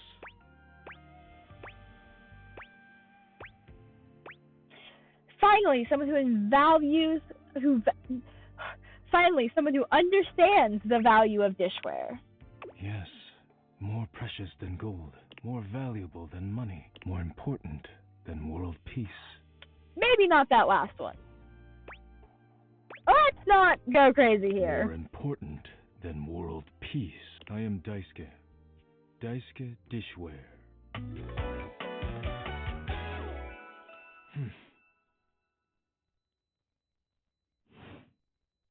And you are interrupting inventory. Inventory? Yes. Once a week I take inventory of the dishes. If one is cracked or chipped, I repair it. If one is beyond repair, I retire it. And when new dishes arrive, I add them to the collection. Sounds admirable. Your praise is not required, but I thank you. Now please, leave me to finish my work. You decide not to bother him any further. But just as you're walking away, look out! Your foot catches on a strange bulge in the flooring, and before you know it, you're going down. But you don't hit the floor. You hit hard muscle instead. Daisuke has heroically put himself between you and the dishes. You're now face to face, and chest to chest, on the ground. Are you alright? Forget about me. Are the dishes alright? Yeah, they're all still on the table. Good. You climb to your feet, surveying the table. No damage that you can see. You okay? I think I've chipped. What does that mean? I must repair myself, lest my injuries become worse. Please leave now, before you do any more damage. It was an accident. You may not have intended it, but the damage remains. Please go.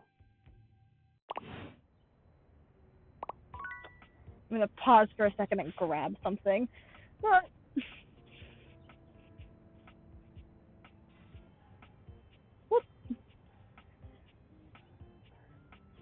I am cold. I have grabbed the blanket. Okay. Let's see who our next person is. Number 61 in our day. Oh, we have a workspace now. David Most. Yo, it's your boy, David Most. Coming to you live from the best virgin mojito bar ever. Don't think it was virgin. Like this stuff I for think real it was is very legit. alcoholic. So good. I've had like 12, and I feel amazing. Can't believe there's not any alcohol in it. Yeah, definitely no alcohol. Hey, did you guys see how dope that presentation was? We rocked that! Like, people keep saying we're at dire financial straps and need urgent restructuring. Even my dad was like, you're gonna get smoked by your top competitor, Bitewave. Dead ass. And I'm like, okay, Dad, if you like Bitewave so much, why don't you marry them? But does Bitewave have a contract with the U.S. government? No. I just want to say I love you guys, but not Franklin. Don't love or miss Franklin at all. You hear me, Franklin? I really hate Franklin. Night at what time is it? 12 in the afternoon? Sure. Oh, number 54. Forgot what I was doing for a second. Who is number 54? Damien Haas. I don't remember Damien Haas's character's name. Oh no. Jerry?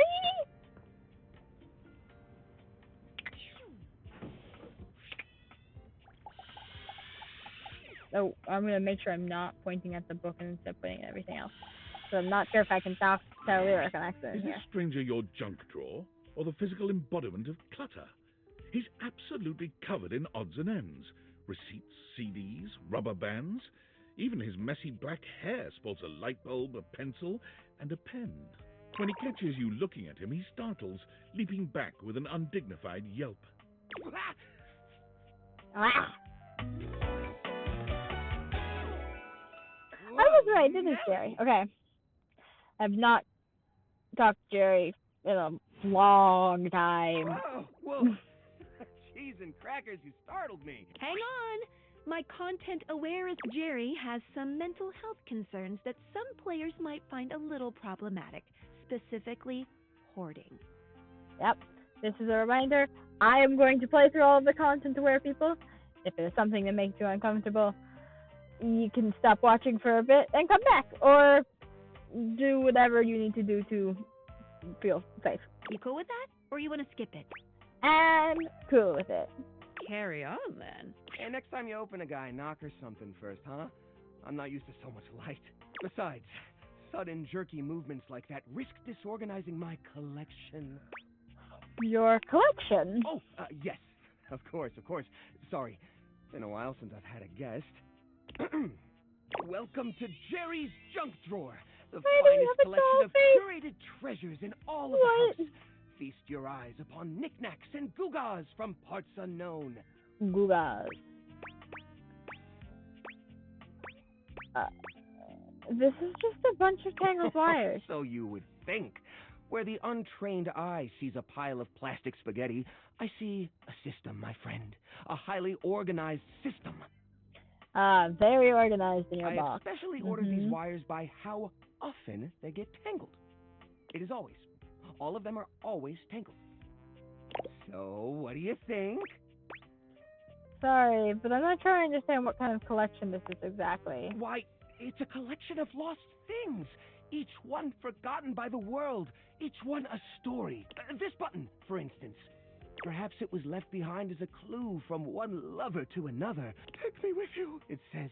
And know that once you find the collar that matches this tragic button, you have found your love again.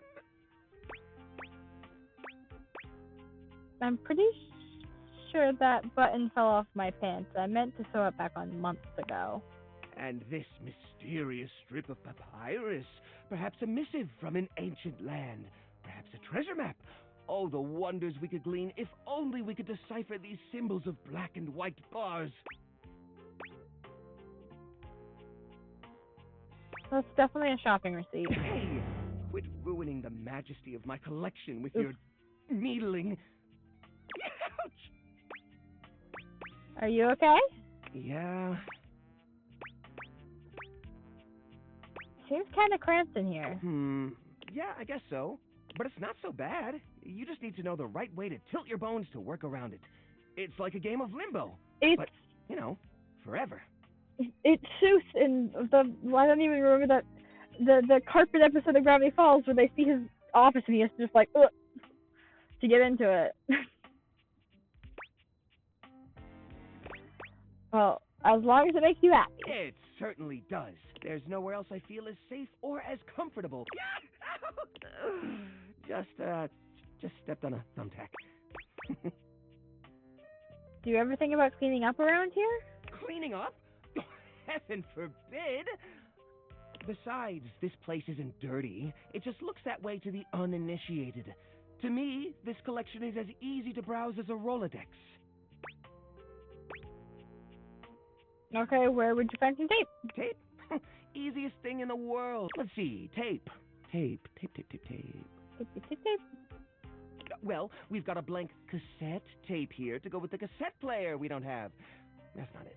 Nothing over here, nothing over there. Well, if you're looking to put up a poster or something, you could always use this thumbtack sticking out of my foot.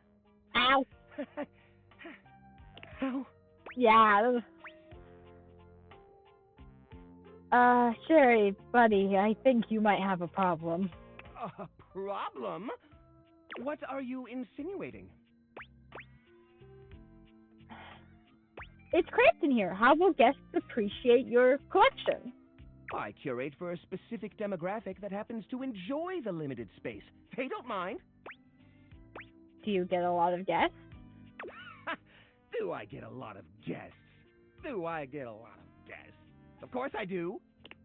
Bugs count as guests, right? Not really. Oh, you mean the other objects. I get them in here all the time. Like who? Well, there's that Celia. She's a very well-to-do socialite, and she happens to be very interested in the collection. In fact, every time she comes by, she asks me, when will this junk be gone already? I assume she's worried about the collection moving venues before she gets to see it. The impression of Cecilia is great. When will this junk be gone already?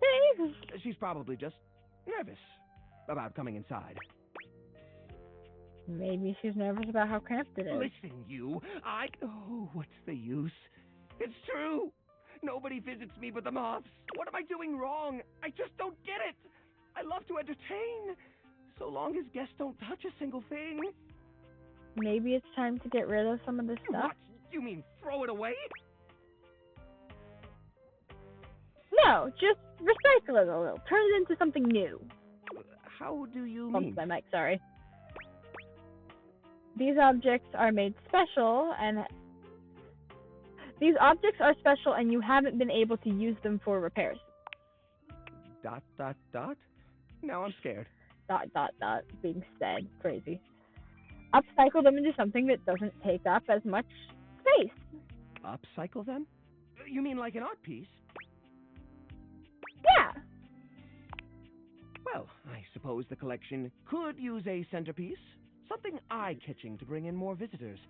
Which is to say a single-digit number of visitors. Which is to say another visitor besides you and the roaches. But I wouldn't even know where to start. I mean, what am I supposed to do? Just smash objects together at random?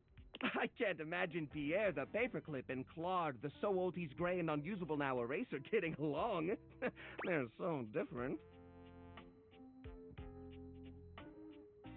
Well, you could combine objects with similar personalities. Guess that could work. To be honest, whenever I look at anything in the collection, it's like I see its entire past laid out in front of me. Sorry, listening. That's one of the reasons it's so hard to give things up, you know?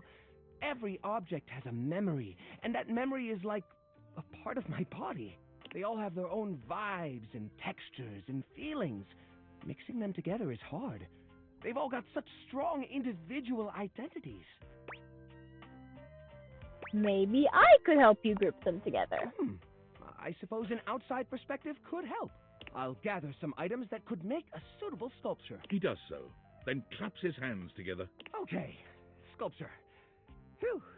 First things first, we need some kind of foundation. I think I've got just the thing for this. It's a flat, circular piece of wood that fell off the fence out back. You always said you'd repair it someday, but I think both of us knew that was a lie. Yeah. I've got a pile of other objects here. Your job will be to pick one of my objects we'll pair together. It's a long shot, but maybe we can scrungle something together. Scrungle. I like that word. Let me tell you about Rudolph, the wooden square. When Rudolph first came to me, I had a habit of tapping on him. We would while away the hours together, tapping away to a rhythmic beat. Sometimes the best fun looks like boredom. The best fun Rudolph always tries its best, even when he's down on his luck. He might not always be the tool you need at the moment, but he's... Now, which of these would pair well with Rudolph? A broken spring toy. You mean Arnie? Oh, no. Arnie's a total flake. I mean, we keep him around because he's a part of the collection and he says he'll get back to work someday, but I think we all know that's not gonna happen. We can't pair Rudolph with Arnie. He's a leech. Arnie would take advantage of Rudolph's kind nature forever. No, I'm sorry, but that's no good at all. Now, which of these would pair well with Rudolph? I guess an old parasol. Lorena, huh? That's not such a bad idea, actually. She might have a few holes in her, but she's always been useful in a storm. Very reliable, just like Rudolph. It's sad to see them both past their prime, but I think they could find solace in each other's company. Here, I'll glue them together. There. Now we've got a base for the rest of the sculpture. How is the parasol the We need part something of to the give it space? body. Something eye-catching. Something that pops without throwing the whole piece out of whack. What do you think?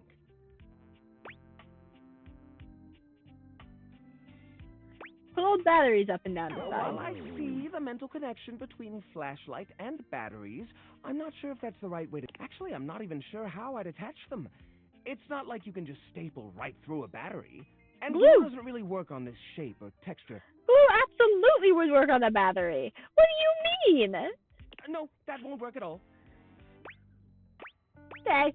I'll go with having the holiday lights, The but old holiday lights. I disagree with the his statement. holidays we used to celebrate. You know the one. These guys were real champs before exactly one of their 50 bulbs burnt out, rendering the entire string useless. You gotta love series circuits. We love the families that are in Christmas who go, well, one of my bulbs burned out, gotta buy a new one. It comes with extra bulbs so you can replace them. Even for though a they reason. don't light up anymore, they still have an interesting shape. And the wire structure lets us sculpt them in interesting ways. We could even make some little columns between the top and the bottom to connect Rudolph and Lorena. Yeah, I think this is a great fit. We've got the sparkle. We've got the foundation. But it feels a little empty in the middle. It needs direction. There's a wooden foundation, a canopy above the lights. What could go in the middle? How about these little plastic figurines? A little army man? I suppose that could work. The shape of the sculpture does remind me a bit of a gazebo. Or maybe a carousel! We only have one or two old horse figurines, but if I take the other plastic fellers, melt them down and reshape them a bit, yes, I could probably make new horses! Jerry does so. It takes him quite a bit of time, but he manages to use an old matchbook and some tinfoil to melt the figures into a mold. By the end of the process, the figures have transformed into a series of horses with multicolored manes, thanks to their disparate pieces. That looks great! That looks really great! These ones look so good. Those ones look so cursed. Wow, you're an artist. These poor figurines forgotten and collecting dust, reshaped into something beautiful. Rudolph and Lorena working together to give them a stage. It really is the essence of upcycled beauty. I have to say, this is very striking. It pays homage to the origin of these objects while giving them a new sense of purpose. Look at that. What a beaut!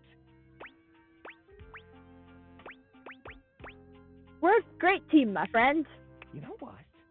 I think I'm inspired. Maybe I should try doing this with some of my other pieces. I feel a new era for the collection coming on. Oh, I'm so excited. Thanks a lot, friendo. Things are coming up, Jerry. There we go. That is friend number 2, which means that there's only 100 more to go because we have the DLC.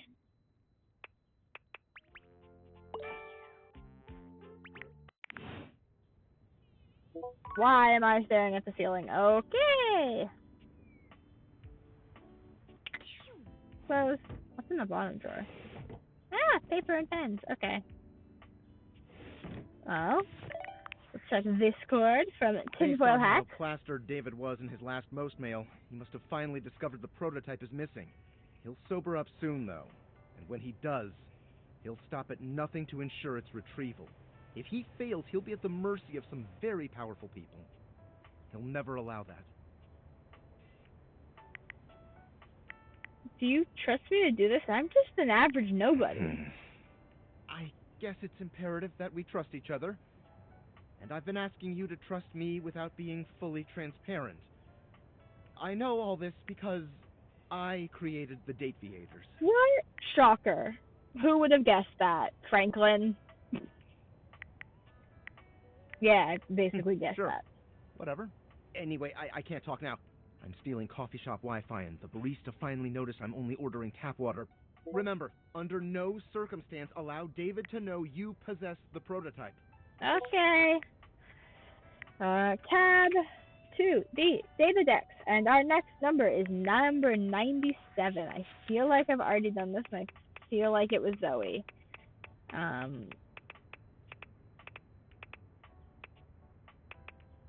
No, it's oh no. It's not Nightmare. That's XX Shadow Lord. XX Shadow Lord. Can I even talk to him at this point? I'm pretty sure. This is Shadow. Yeah. Time to be called a penumbra. It doesn't seem quite right. What you imagined you were aiming the date theaters at turned out to be... Me, Lucinda Lavish. Fudge! I hit my desk. I forgot about her. Oh, God. Hi, Lucinda. The best character in the whole goddamn game. Sure, Lucinda.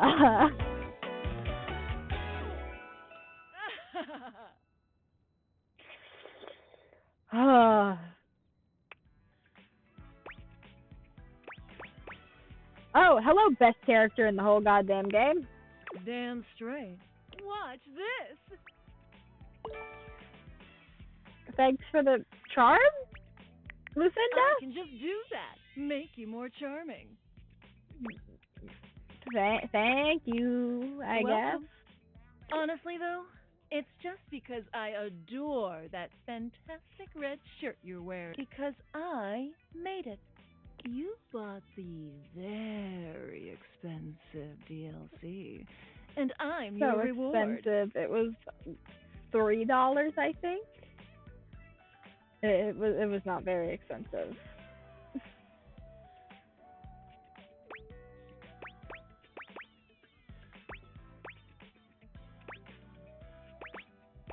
Okay, reward me up, baby. Your sacrifice to the endless money pit that is this game is not going unnoticed. And you will be amply rewarded. Lucinda mashes together her ample bosom. Amply.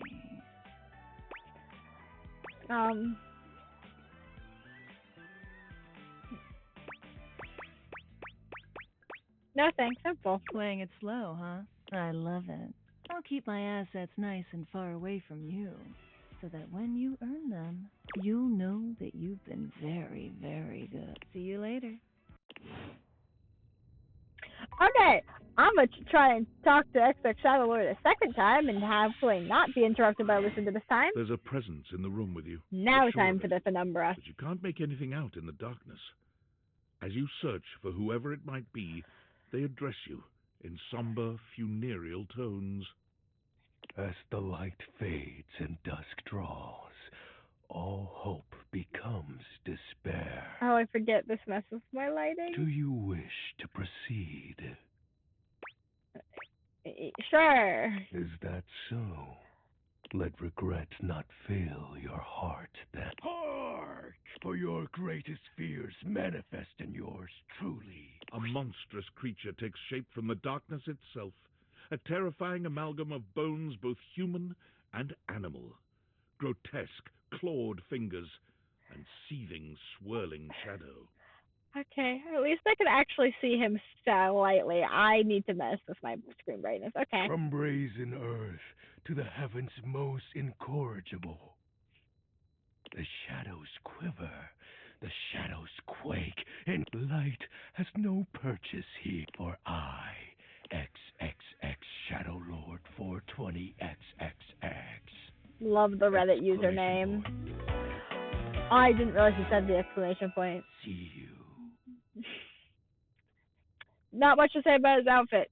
Not really an outfit. Sweet handle. Of course, I am darkness incarnate.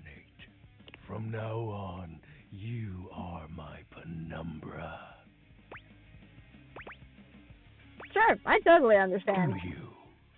I am the umbra, the darkest core. You are the penumbra, my companion accent shade, like an outer shadow cast from an eclipse.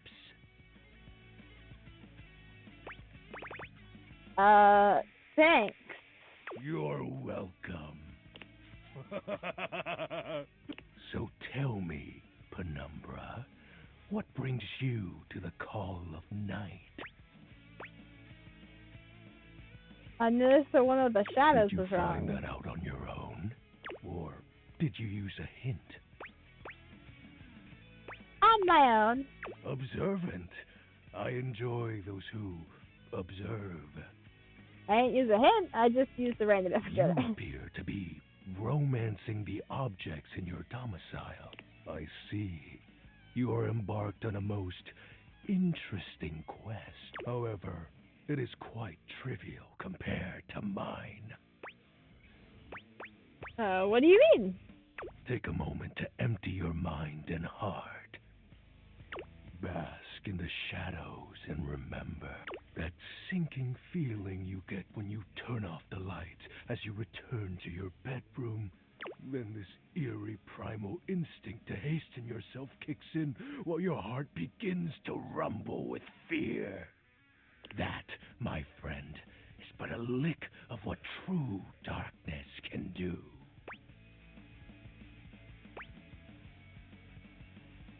I love darkness. I always try and keep the lights down. Oh, did my camera just... Okay, there we go.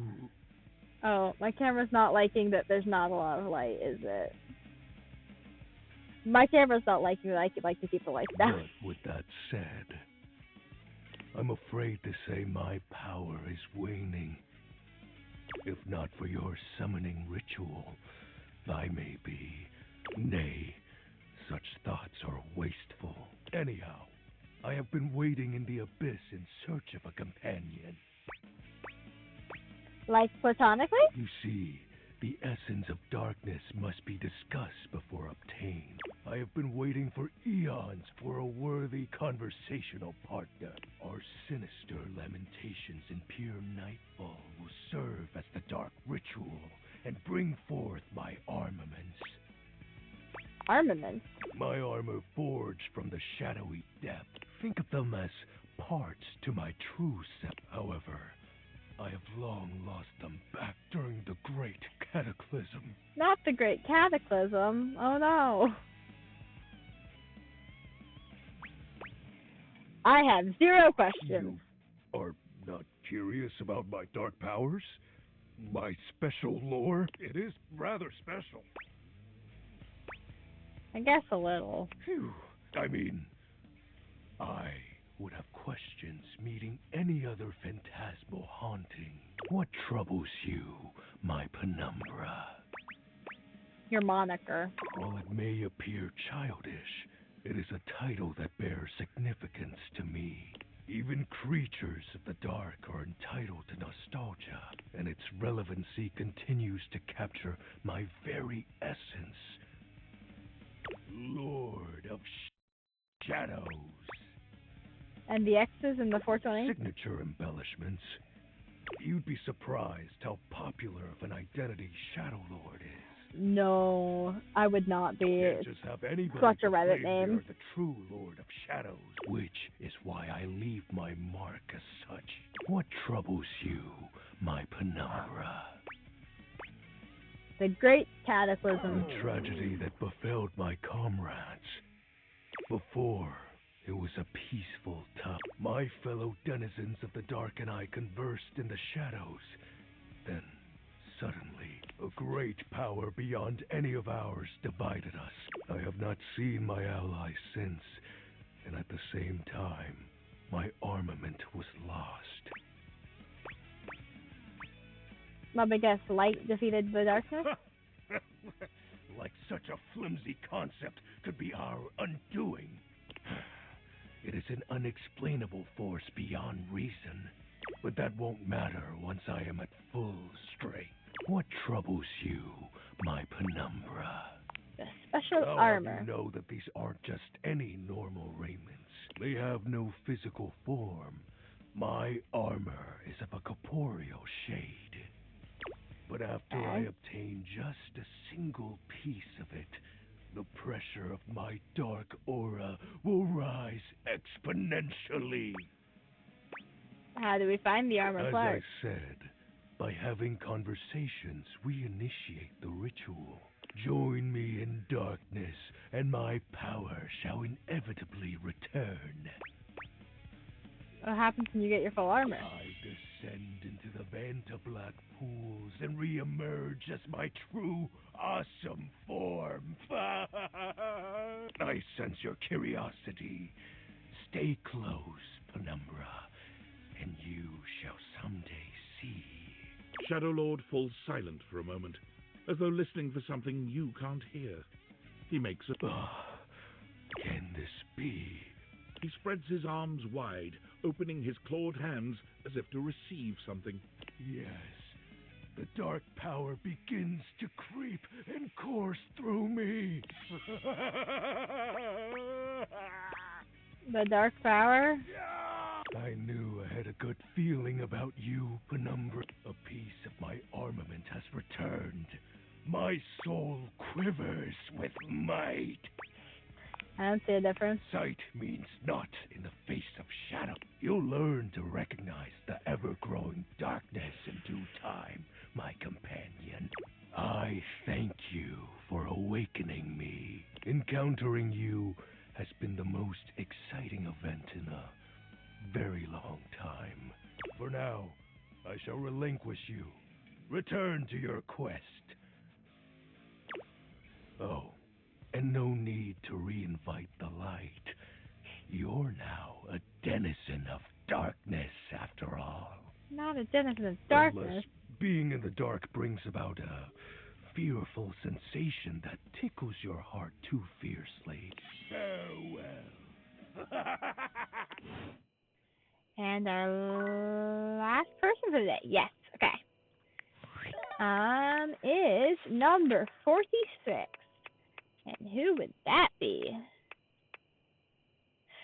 Oh, no. Okay, well, we're gonna go talk to him. I don't like him. Let's go talk to... What? What does he call himself? The Little Crapper. There's a strange rapper standing in your bathroom where the toilet usually is. He's dressed in white and gold, but where his outfit is clean, the look he gives you is downright dirty. While you might be curious about this toilet man, it seems more than clear that curiosity doesn't go both ways.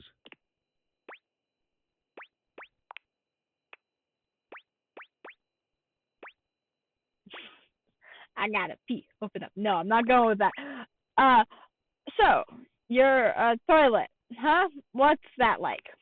The toilet man springs into action, raising his hands to his mouth as he begins to beatbox. Oh no. Little Crapper's a rapper, he knows how to go. Planning and drumming or both about flow.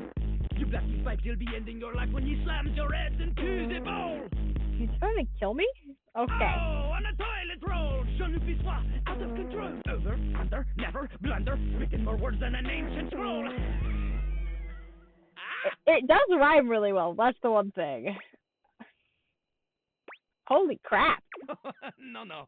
Holy Crap was Jean-Luc's old stage name. Now he is Lil Crapper. More secular, huh?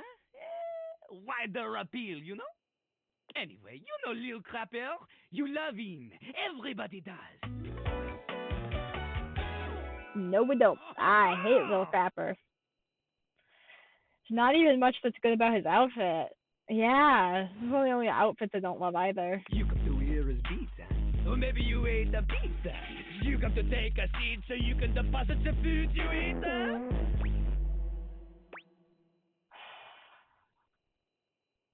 No, I just want to get to know you better. Know me? This human thinks that they own me. There's always one thing on my mind, and always one thing only. I'm a rapper, the best you've seen, a shining dream and porcelain. He's like a bidet, only spitting the truth, going down quicker than gin and demos. They call him a potty mouth, letting the naughty out, but that's a way to appeal to the youth. Oh, hi. Thank you for the follow, and yes, I am new. Very much so. I have watched a lot of things, well, actually, I'm bad at watching streams live, but I like playing games, and it's better to do them with other people and not just by myself. So, I thought I'd try this out. Yeah, thank you for watching, and thank you for following.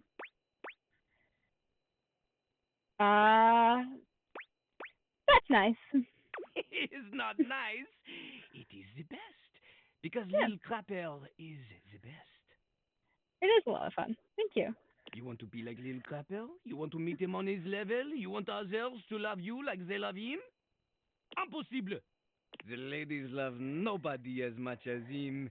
The amount of ass he gets would make you weep. I agree. I think he's one of my least favorite. I think the only person who's worse than him is Friar Errol. In fact, it is not just the lady asses. Lil Crapper accepts any ass. He is not picky. He accommodates. But some do not accommodate. These are the people he has no time for. Those who don't understand his syncopated singing, they do their business, they leave, he does not talk to them. You want to hang with Lil Crapper? You do as he does.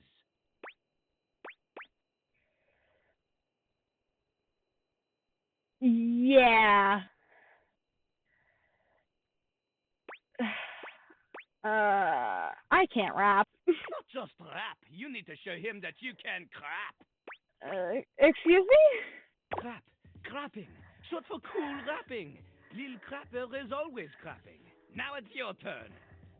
Currently, I'm trying to get all of the achievements in the game. So currently, we are doing a run where we are trying to befriend everyone, even the people that we don't like.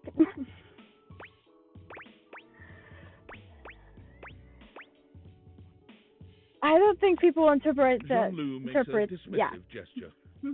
That is their problem. Lil Crapper, he is ahead of the curve. He is a wordsmith, eh?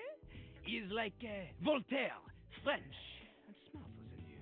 Currently, yes. We're going to try to befriend everyone first. And if I accidentally end up loving or hating someone, we will swap to trying to get everyone to that state. Because the achievements in this game are slightly annoying because they're like, you need to have a run where you only befriend everyone. And it's like, okay, I will try my best. On a related note, Voltaire was my number 2 pick for my nom de plume. Not from Lil Crapper. Huh? Lil Crapper is not a teacher, he is the test. You study on your own time. You cannot keep up, you fail. Yeah, that's why I said I'd swap to trying to love or hate people if I fail. But if you can match his rapping skill, then you will be able to woo anybody. If you have the skills to woo Lil Crapper, then any partner will be within your reach. In fact, if you can match Lil Crapper in a crap battle, then he will fall in love with you.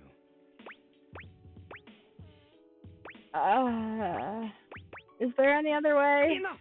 Lil Crapper can sense you are exactly that hold mentality. back your passion for crap any longer. So, what do you see? Do you have what it takes to face Jean-Loup? No. Correct! Jean-Loup is glad you understand this.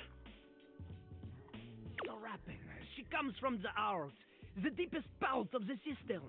Like that little rubber bit that comes undone sometimes and the water keeps running forever. You know the bit.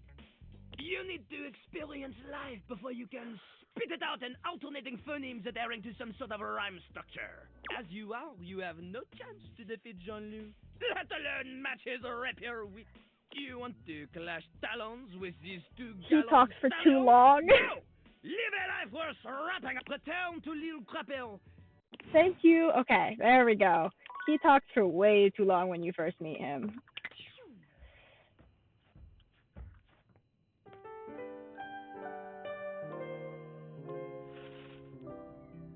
Okay, let us see. For the first person of today, I'm going to scroll. We're going to do number 78. Let's see here. That would be Hoove.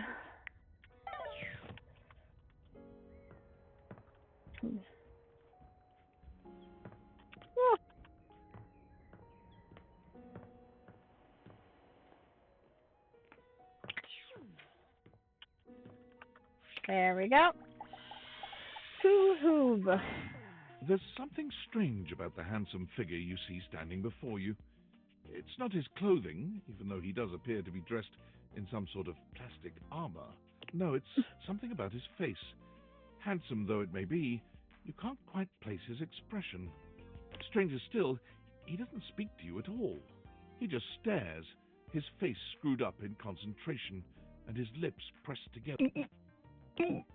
What's that? I don't like the He noise. lets out the breath he's evidently been holding, bending forward with his hands on his hips as he inhales and exhales deeply. Woo!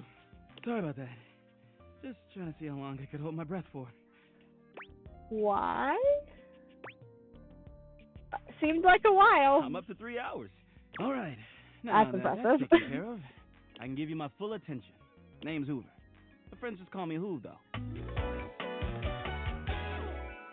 What's up? I think he has one of the most boring outfits. You here to chat? Or is there another incident to clean up? And today was supposed to be my day off. I'd love to chat. Sure. What about? Ooh. I've been looking for some animals. He Seen taps any? his fingers on his chin, considering. Maybe. Maybe if we retrace your route. I'd love to, but I'm a little tired today. Sorry. So you're the one who's in the investigator. That's right. Crime scene investigation. I love my work, but it can be hard to put it away at times. I do tend to keep it all in my bag.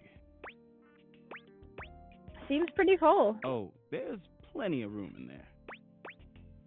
Really? Looks ready to burst. This whole thing? Nah, it's fine. Let's change the topic. You seem tired. Yeah, a bit. It's been a long week, but I enjoy working hard. Makes that can of oil at the end of the day taste all that much better. What do you enjoy most about the work? I love making the rounds and saying hi to everyone. My job makes it so that I can spend time all around the house, and that's really nice. I have a chance to see all my favorite folks. Keeps me from feeling empty. That's fair. Do you have a favorite object in the house? Oh, couldn't pick if I tried. I've always had a soft spot for old Bobby Pin. We had history, once upon a time. Nothing romantic, just a deep friendship and another life. But I love everyone here. I'm easygoing like that. That's fair.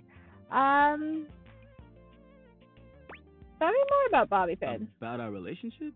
I had him hiding away in my bag, but they left recently to find the next big thing, which is odd because they're pretty small. If you haven't talked to him yet, I'd get as close to the ground as you can. Hey, it's been great talking to you, but I gotta finish up my work and call it a day. Fair Why don't you enough. come back and see me next time you got a minute? Okay. I feel like I haven't gotten out to do something fun in a while. And maybe the two of us could, I don't know, catch a game or have a drink? Fair. Sounds good. It's a promise. Okay. The next person that I have randomized is number 39. Let's see who that is. Above Dishy.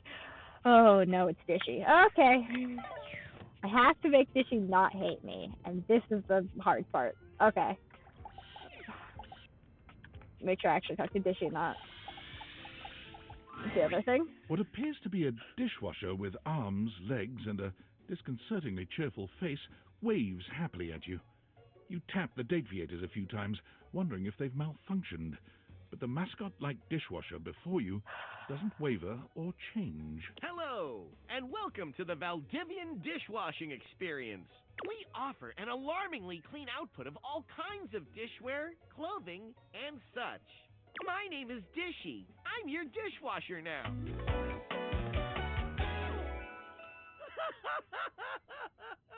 I hate that laugh. Hi, Dishy. To get started, please connect me to your internet so Yeah. I can get started knowing exactly what I need. I fear I might have to connect him to the internet to make him my friend.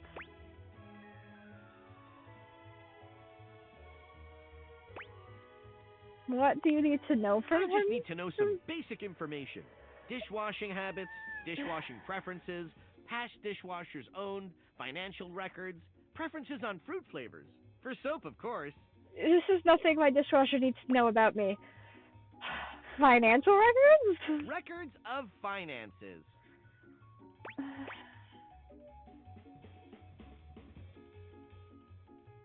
Fine. I'll connect you to the internet. Thank you. That feels much better. Wait just a moment as I get your dishwashing experience ready. Dishy falls silent, perhaps processing. Beep boop bop, boop boop boop boop boop boop. Okay.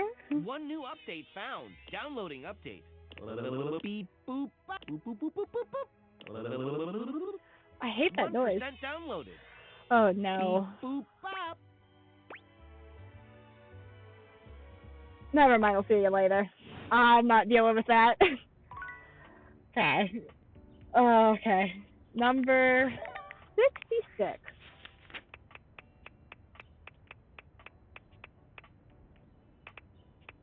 66. Oh, it's Betty. Let us see. Go talk to Betty. I feel like I'm so slow.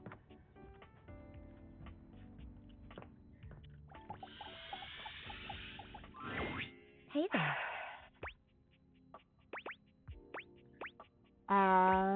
What's with that smile? Oh, nothing. You were very animated last night. Hang on. My content There aware we is go. going off. Betty is a real sensual being. Talking to her is going to get pretty intensely spicy. You cool with that? Or you want to skip it? Yeah, I'm okay with it. Carry on then. You seemed quite happy about something. I wonder what sort of dream you were having.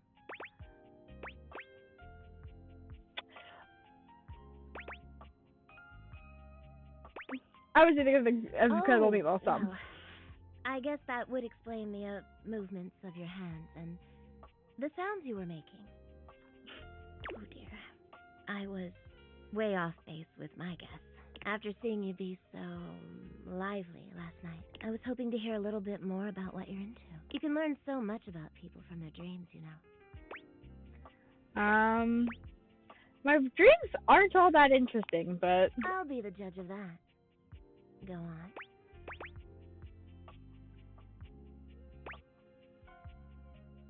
I was a cartoon duck swimming in a pool of gold coins.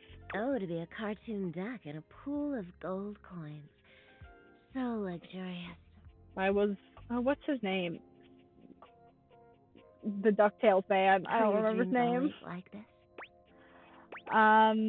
Define like this. You know, relatively pleasant. I'm not sure.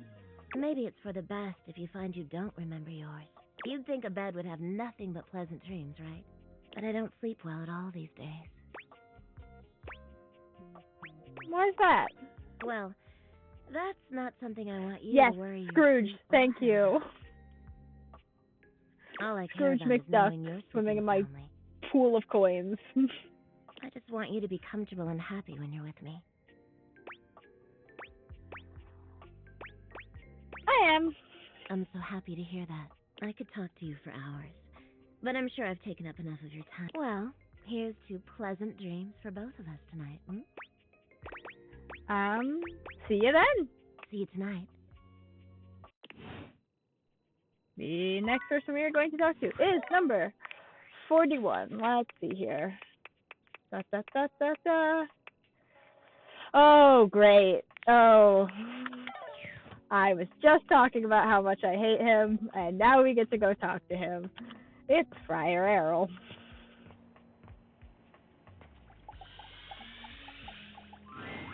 As you walk into the kitchen, you're overwhelmed by a strange feeling.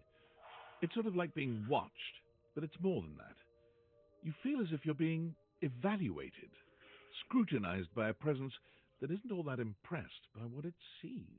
It doesn't take you long to pinpoint the source of that feeling. A cleric of some kind dressed in black and grey robes. He's handsome in a sterile and intimidating sort of way, but you can't even imagine this guy dating anyone. He's just so severe. Ed has the worst hair. His outfit's fine. His hair is horrible. You reek. Of what? You don't even see it, do you? Are you truly so far gone? You reek of sin and grease. I feel as if I have been bathed in oil simply looking at you.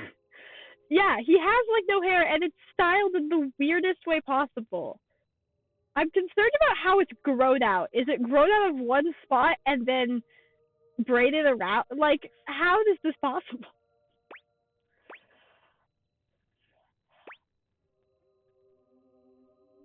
Are you always this aggressive with strangers? Will it comfort you if I told you my name, then? I am Friar Errol, founder of the First Church of Convection. I am the steward of the road to the heavenly kitchen. I am a holy vessel for culinary purity, and I am your salvation, sinner. If you would but take my hand.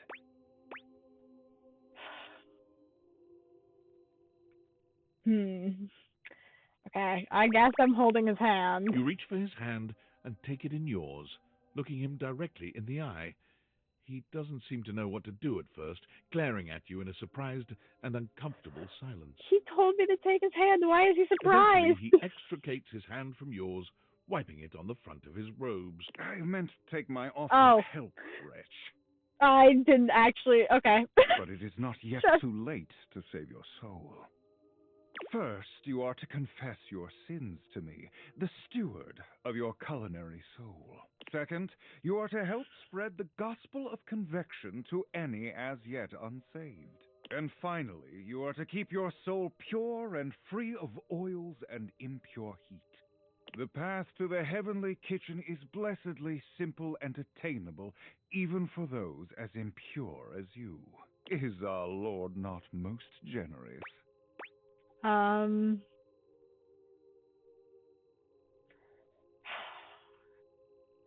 Praise be his name, I guess. Yes, that's it. Praise him. Tell me, do you wish to repent for your culinary sins here and now? I am ready, willing, and able to grant you absolution. You need only unburden yourself.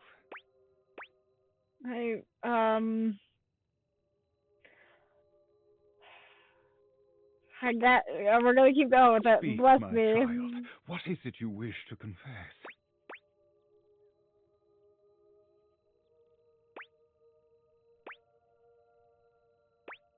I had McDarrell's yesterday, and the oil soaked through the A bag. shudder runs through the friar.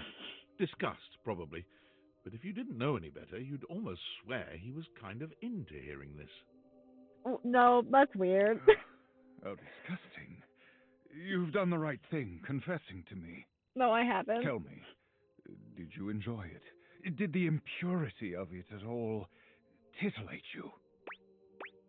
Titillate.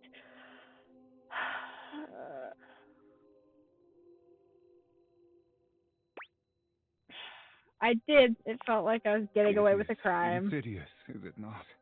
The way the grease devil tempts us. Even I am not immune to temptation, perfect though I may be.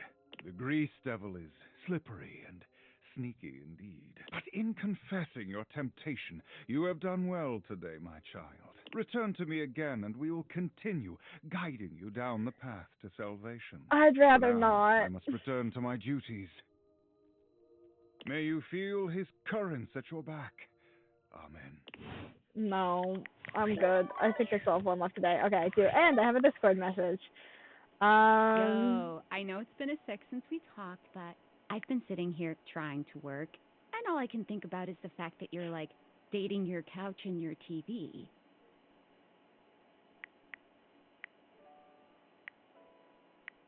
Must be nice having a job to ignore. Sorry, friend. I don't mean to complain. Just, I need to know how your whole, like, household object harem anime is going. I'm not sure, honestly. Why not? It shouldn't be that hard to know where you stand with your refrigerator. They're also weird. Well, yeah. They aren't, like, actually people. Don't Yet. be narrow-minded. Okay, but honestly, like, can you just tell me what it's like? Walking around your house and having, what, hundreds of potential suitors just around? Like, you gotta feel, like, super eligible, right?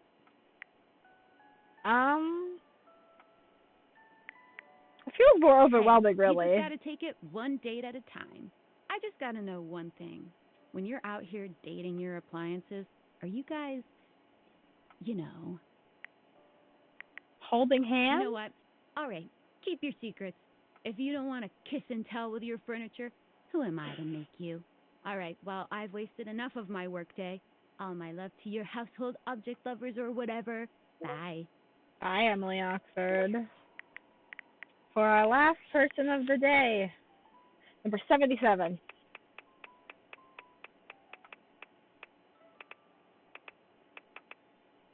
Yes, Titus.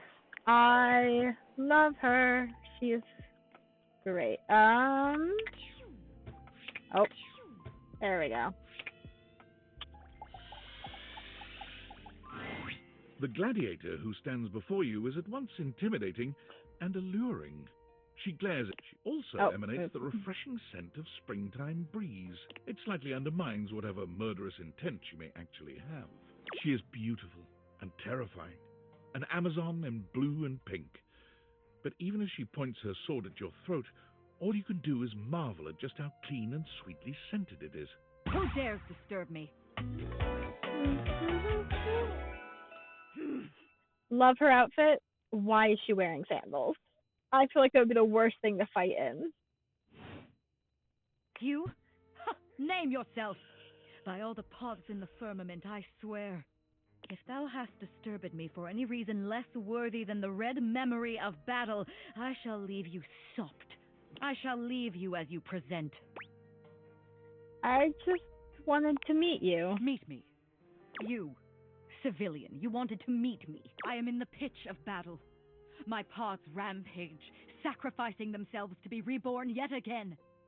And you have pulled me here because you wanted to meet me. I confess to you, civilian, I am in a state of indecision.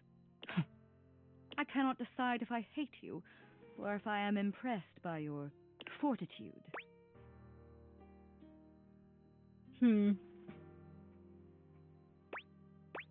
Fortitude. I've got a lot of that. I think you like it. Fortitude. Such bold abandon flaunts a newling's claim. For converse, strange at altar side untold. You are not hated, despite thy impish impertinence. Perhaps there is something about you. But now is not the time. My occupation, my profession calls me back. For passion's sake I fly. For passion's sake I am not pulled again. Come to me only when the hurly-burly is done, to win or loss. Come before, and even thy puckishness shall not save thee. Wait, what is hurly-burly? When 'tis done, you will no longer have to ask. Okay. And time to go to bed for the night.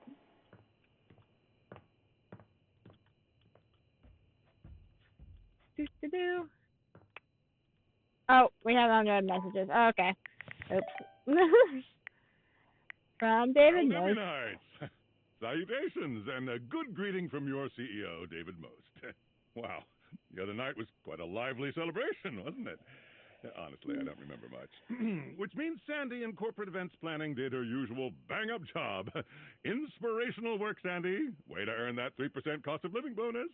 Keep it up, and undoubtedly you'll be CEO one day. Unfortunately, sometime during the festivities, my sunglasses seem to have been misplaced. By who, exactly, is impossible to know for sure. We've combed every inch of the hotel, and they did not end up in the lost and found. So it seems likely that someone mistakenly took them home. Honestly, they're worthless. They were given to me by someone special, and they do have some amount of sentimental value. So if you have any information related to their whereabouts, please email me ASAP. Oh, and if someone from the press happens to reach out, they were definitely just normal sunglasses and not a highly classified prototype we're secretly developing in conjunction with the federal government. Sure. Unrelated, please bid a fond Valdivian farewell to Sandy in corporate events planning, whose role has been eliminated due to ongoing workforce optimization efforts. Does that... Best of luck in all your new endeavors, Sandy. That means that there's now been 14 different sections of our company replaced. That's great.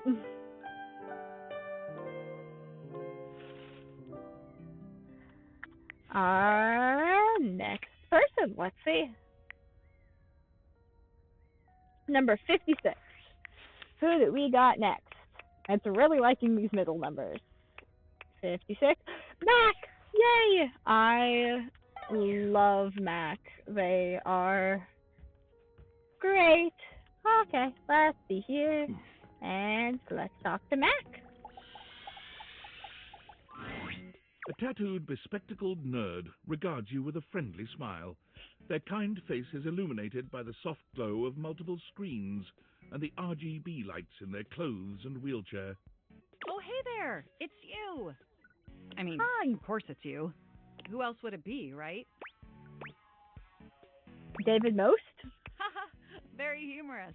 But I know you're joking, as no one else has my password. So if it was anyone else besides you, I'd be pretty concerned. Actually, just to be 100% sure, what is my password anyway? Password. That is affirmative. Nailed it.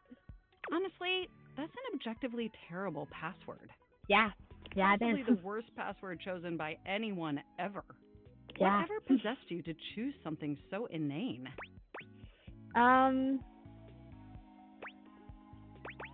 It came to me in a Is that how you dream. usually make decisions regarding your data security? Based on your dreams? Unless you have a better way. Using my vast computational abilities, I can conceive of 1,374.5 better ways. Regardless, we really ought to 0.5? discuss coming up with something a lot more secure. It's a dangerous world out there. Phishing attacks, malware infections, MITM attacks. Hackers are more sophisticated than ever before.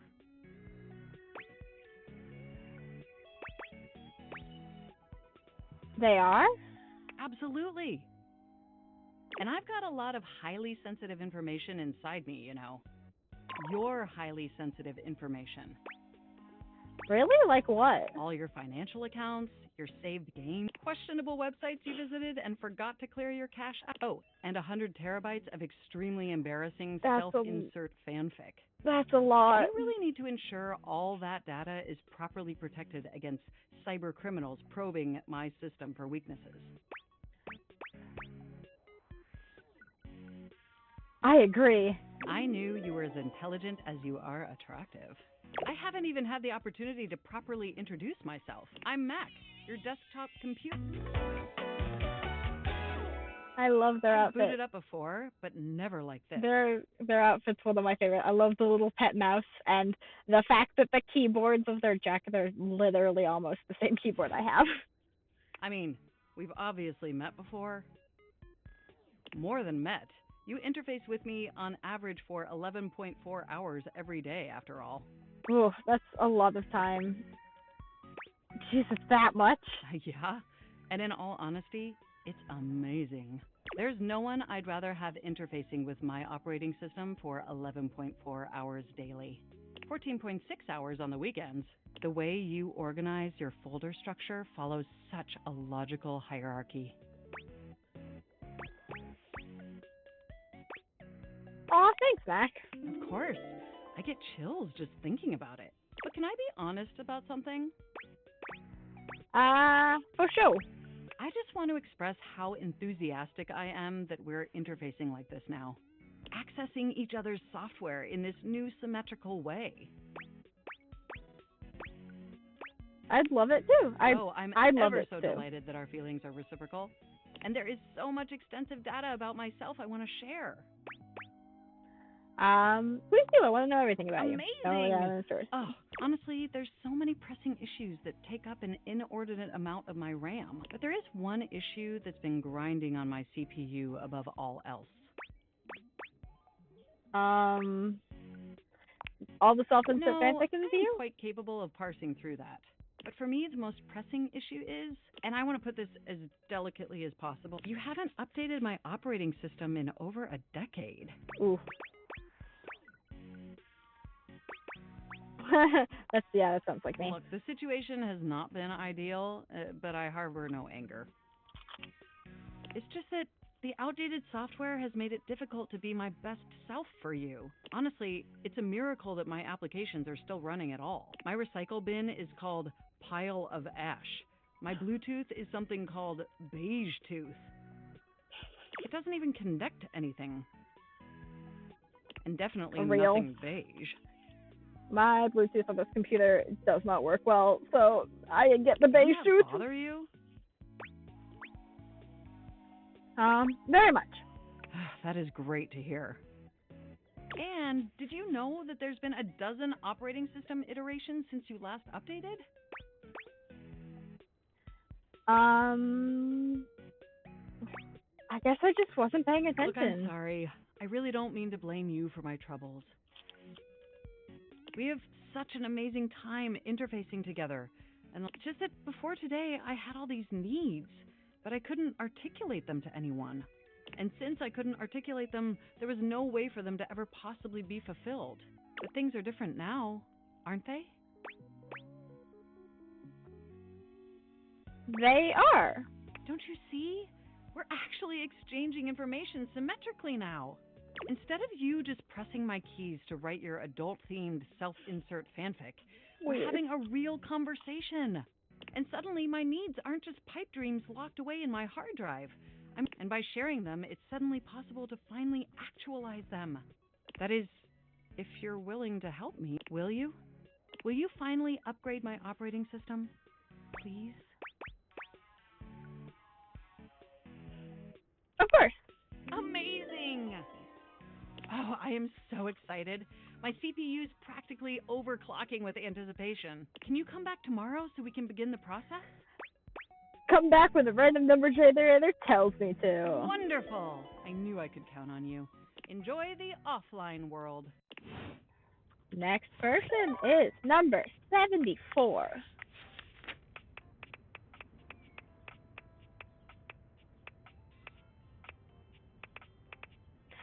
Oh, great. Back to Drysdale. It's really giving me all the people I don't love. Drysdale's gonna...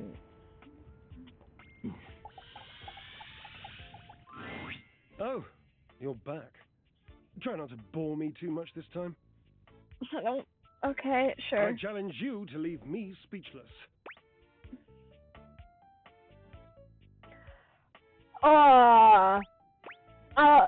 There's a tarantula on your butt. My. What a lucky spider. Ever seen a tarantula on a trampoline? Because that's how tight these glutes are. Oh, no. Goodness. I do love to play. What's life without a little, harmless diversion?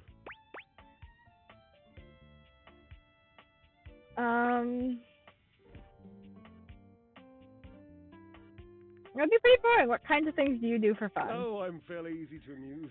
Cards, conversation, a nice Chardonnay or three. Okay, sure.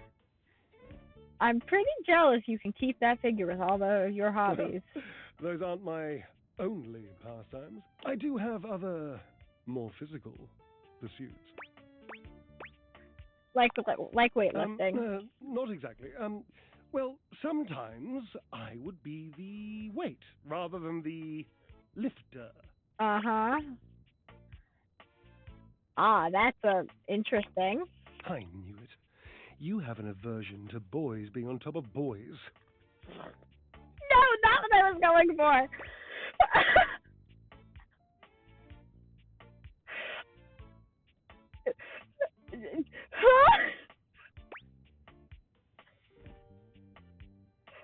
Oh, wow. No, nothing like that. Good. Nope.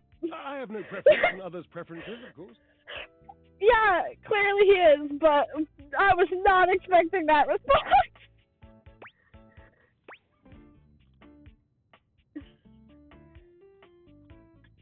What do I say? Points! My. Look at you. Collecting all the points, and the gold stars, and the defending of the personal freedoms. I love it! You know what else I love? Flowers. Big bouquets of them. Birds of paradise are my favorites. They're impossible to get here. You would get along with Cabrizio. Cabrizio tells me that birds of paradise were my favorite flower, and he's wrong. I'd get you flowers, I promise. It's just been so long since I had anyone to talk to. Well, okay. How are you going to take care of me if you don't know my personal tastes? You're right, I'll ask. Points. Ask me a question. Divine my being.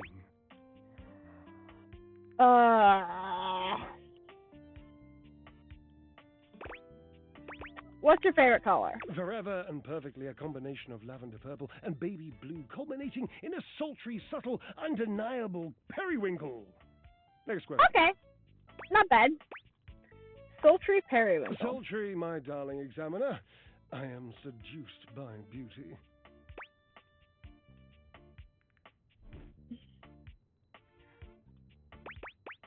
Right, moving on. What's your favorite breed of dog? Oh, this is an easy one. I have a long-standing love affair with the tassel hound.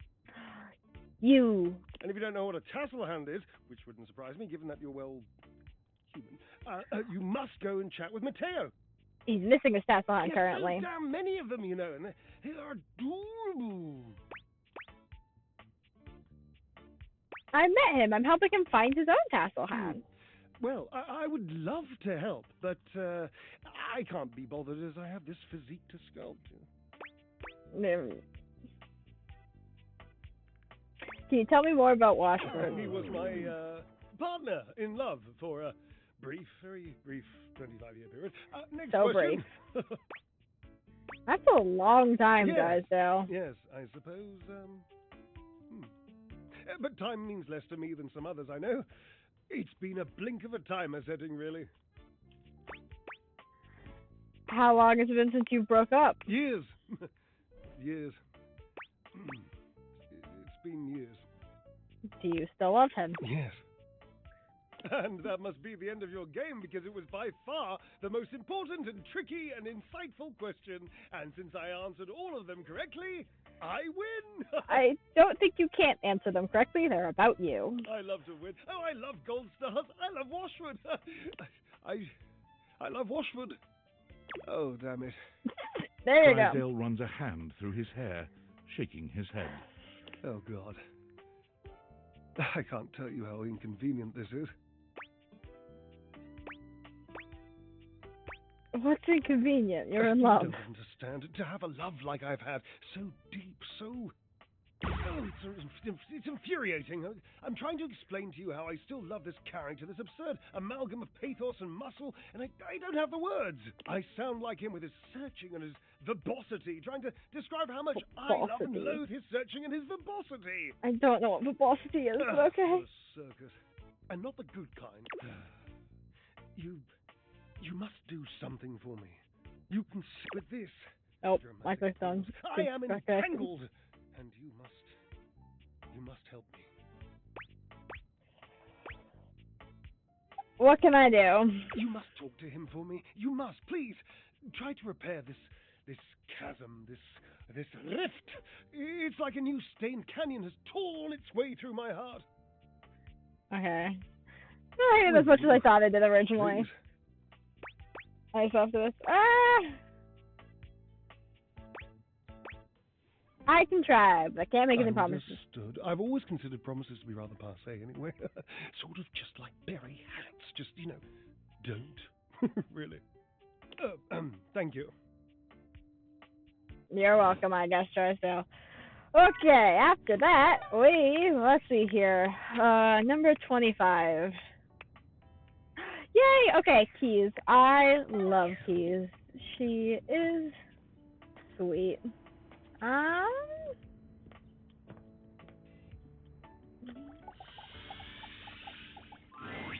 A beauty dressed in black and gold stands before you, her eyes closed and one hand held delicately to her chest. She sways softly, silently, as though she were listening to music you can't hear. The silence is so long and profound that you begin to notice just how noisy your house is. You can hear your clock ticking, your refrigerator humming, and your air conditioning blasting. Has it always been so loud around here? The silence persists, and the stranger continues to ignore you, lost in her own world. Yeah. Whatever it is that she's doing, she's clearly very serious about it. Not gonna say anything. She continues to stand in stark silence, unmoving, for what feels like an eternity. But eventually she finally opens her eyes, taking a grand sweeping bow after. The end. How was that? Brava, brava. That was Door 33. Surely you recognized it. It's an avant-garde piano piece, 33 seconds long by the composer John Gage. Honestly, the man was a genius. I mean, the idea that music can exist without the presence of a single note. Breathtaking. I love it. You know, the very first time I played it was when I was in residence with the Dulce Mio. You two have met, I'm assuming? Um, is that Dulcimer? No. Dulce Mio is completely different pronunciation, spelling, and comportment. Anyway, our audience that night was completely hopeless. They all kept waiting for the music to start, as if they couldn't already hear it. A rustling program, a muffled cough. It was all being performed in real time, but they kept staring at Dulce and I like we were the Philistines. Still, it was one of my finest performances to date. It also didn't hurt that Dulce had requested to work with me specifically. I can't tell you just how often that seems to happen. The talent always just seems to flock to me. Yeah. Speaking of, what is that bizarre little refrain you've been playing over and over as you pass by my keyboard? Okay. It almost seems like music. Very atonal.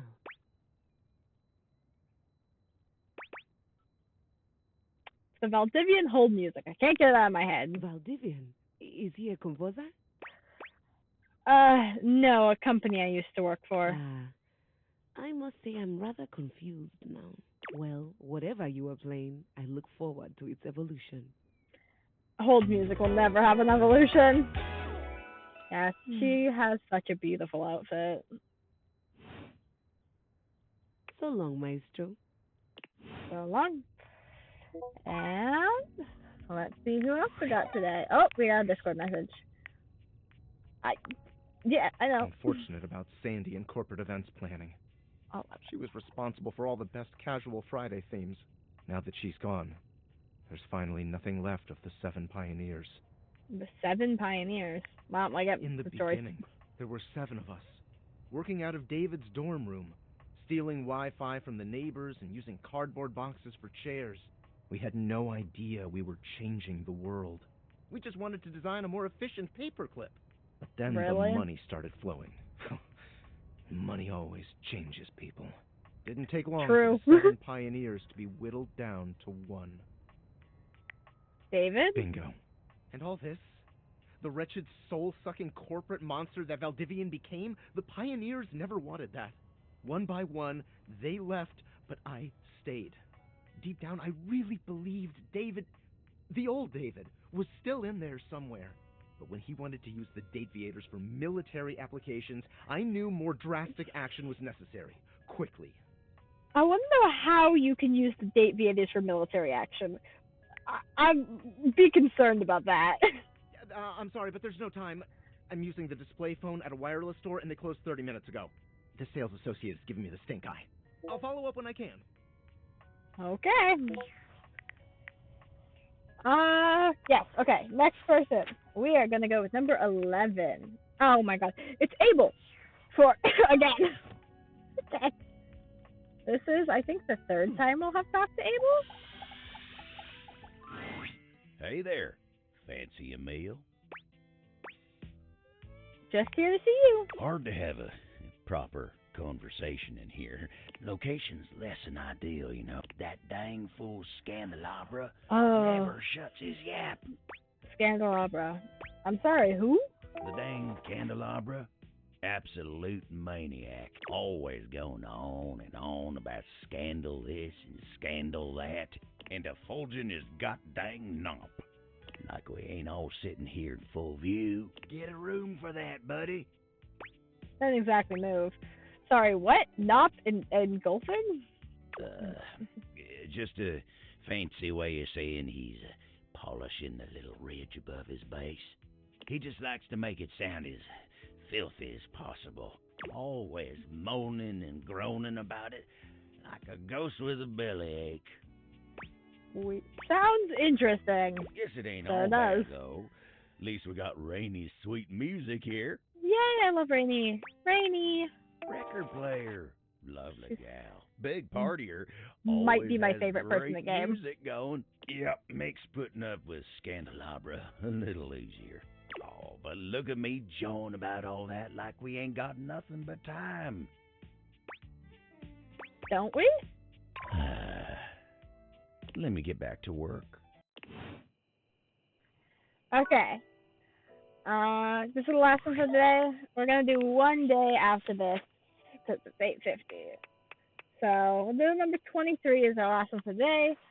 Which means that last one for today will be Telly, and then we're gonna do one more day, and then we're gonna stream for the day.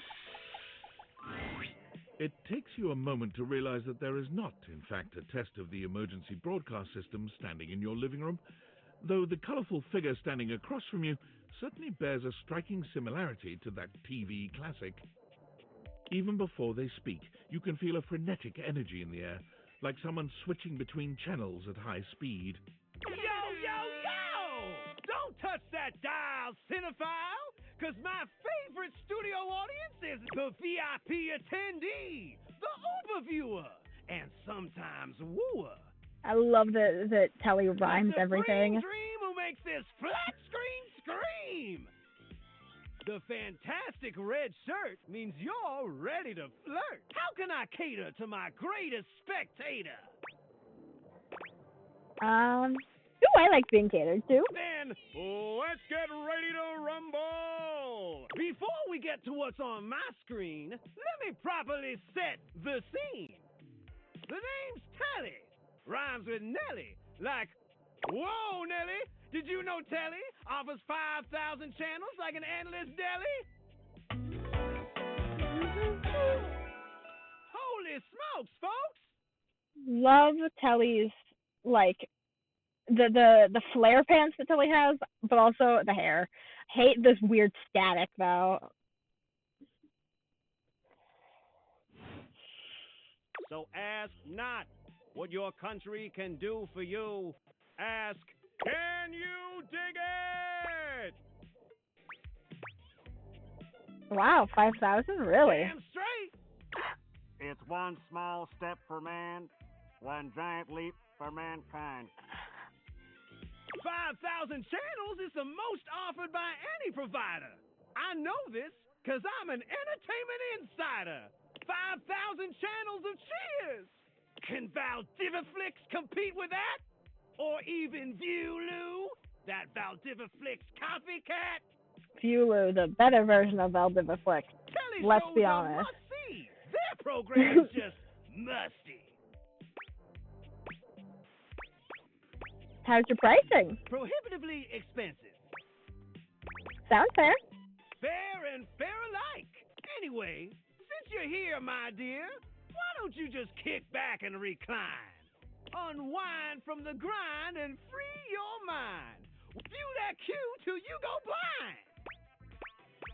Sounds great. Loading programming, loading, optimizing for comedy, haha, analyzing for reality, boo-hoo. Pratfalls and close calls from straight to your eyeballs.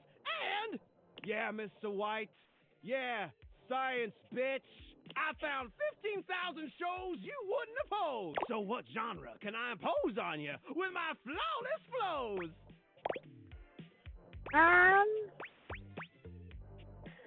Home renovation and reality competitions. I know he doesn't like local community access. Home renovation. Time for some narration elation about home renovation. Allons-y. From the creators of Home is Where We Buried Grandma and Festive Infestations comes Balls to the Interesting. Walls, a thrilling home renovation series where each episode follows the demolition of a different home using wrecking balls as the primary tool of destruction. Hosted by Interesting. demolition expert I'd watch it, Carlos honestly. Balenciaga, and featuring an all-original music score from MC Whammer. No home is safe from the swinging force of Balls to the Walls. So, my beau, does this show make you go, whoa?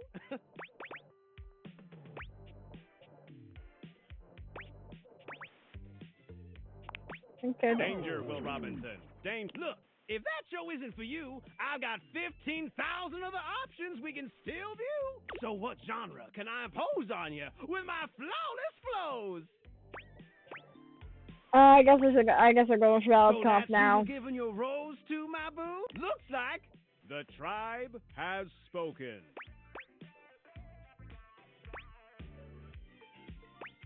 That didn't rhyme. No one said it had to rhyme. All right, my delight. I'll give you a reality infusion in 4K resolute. Cougar versus Cougar. Thrust into the wilderness and stranded in a remote location miles from any plastic surgeons, 10 older, attractive women must rely on their wit, resourcefulness, and cunning to battle for survival and outsmart their adversaries. I hate 10 that this could be a actual real. cougars. Oh, With tensions okay. running high and cougars lurking around every corner, alliances will be forged, rivalries will emerge, and the women must dig deep within themselves to prove once and for all which cougar has the sharpest claws. This would be a real show and people would watch it. Shall we commence with this TV and chill? What rhymes with yes? Pretty. Let's relax with some snacks while we await the climax and go! What's up? I had this pre-planned and my schedule was unassailable. But that show's not on demand, so the episode's not available. That's okay. But no prob, heartthrob. I've got 15 facts. So what genre can I impose on you with my flawless Maybe I should just go. We're gonna leave. Makes sense. Just, one more thing. What's up? Look, I don't want to pry, but I gotta know. It's not because you prefer Valdivia, because that'd be a huge blow to my ego. Over quality programming, never. Thanks, Heidi. That makes me feel naughty. Come back around here later, and I'll show you something body. Actually, just like Netflix. There's like, they cancel all their good shows, so.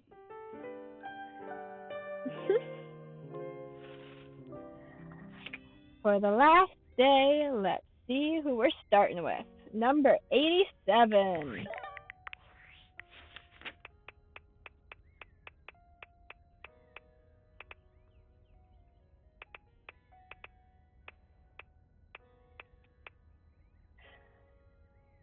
Bodhi, I still don't remember how to get into the crawl space, so we are going to not do that. Number 16.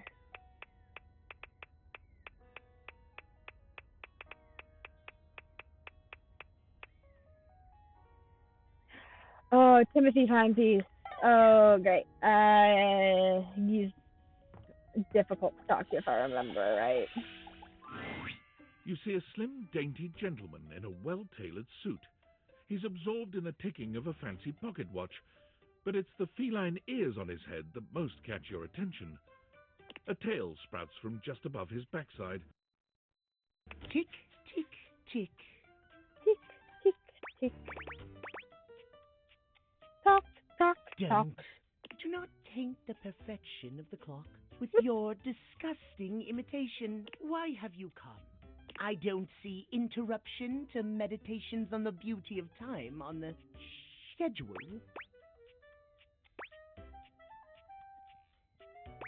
I just wanted to appreciate the beauty of time or whatever with you. Oh, well, I can certainly make time for that. Perhaps you do not know this, as so few are as attuned to time as I am. But punctuality is of the utmost importance.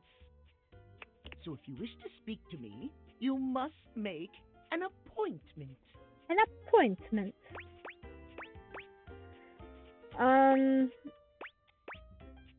Do you have some kind of VIP or something? If VIP stands for very intelligent and punctual, then yes, I am. If you wish to make my acquaintance properly, you will return with an appointment. Are you just going to tell me your name before I do that? Heavenly hours. I was so busy reprimanding you, I forgot to introduce myself. He's voiced by the cat man from Miraculous, right? Not that you didn't deserve it Oh. for breaking from the schedule, but it is no excuse. Timothy Timepiece, at your service. I don't know why, Friendliness. but when I first heard his voice, I definitely thought he was the voice actor for Moxie, um, from Hell of a Lost. I don't know why, but you know. It most certainly does not. We should all be obsessed with the beauty and perfection of time. The safety of it, really. As long as one abides by the schedule, nothing can be out of place. You will abide by the schedule, won't you? Of course, I'll respect your schedule. I thank you. I will see you at noon sharp, and we can speak then. Do not be early, do not be late, and do not try to see me at another time. Yeah, you can only see you at noon. If you do, catastrophe. It will not be that big of a deal, dude. See you then, and not a moment before. Okay, bye. Okay. Number 37.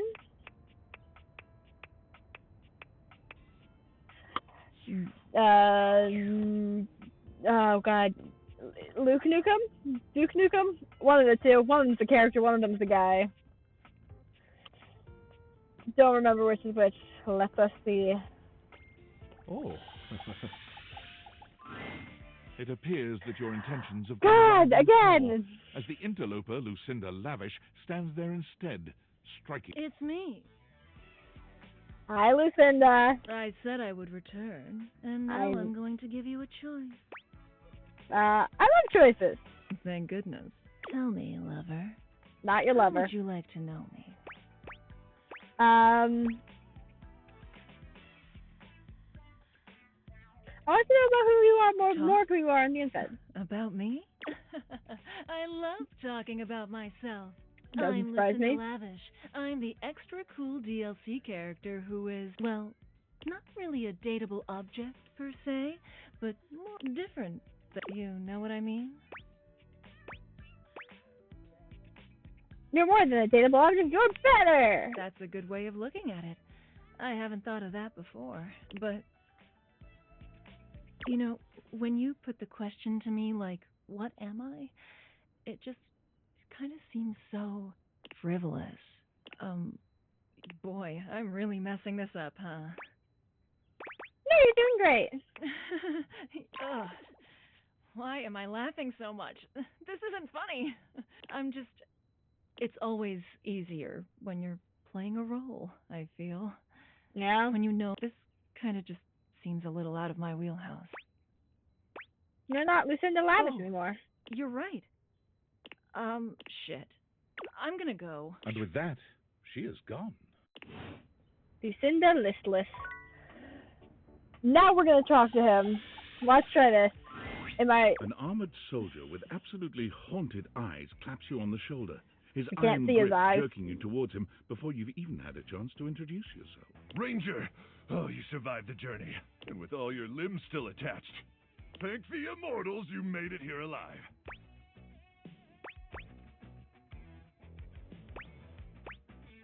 The who? He stares at you for a few moments, though he doesn't remove his hand from your shoulder. Oh, I'm sorry. I didn't realize you were a Separatarian. In that case, thank the non-denominational person and or inanimate object that may or may not be eternal with undefined magic powers who may not even exist at all. Love that. Okay, sure. He starts suddenly, clapping his hand to his forehead. Oh, and heck, where are my manners? Name's Nukem. Luke Nukem. Luke Nukem. Which means Duke Nukem's the character, and Luke Nukem is you. Always forget. So bad about that. Look at you.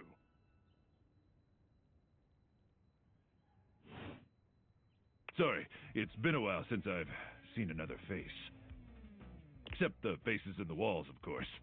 Faces in the walls? They tell me to burn things, but I try to tune them out. I agree with burning things. I like because burning I already things. burned everything flammable weeks ago. Burning yourself a material object is very healthy. That's exactly what the faces say. Oh, you guys would get along. Wonderful. I love making new friends. Need all the friends you can get out here. Who else is gonna bury your corpse so the animals can't get it? Am I right?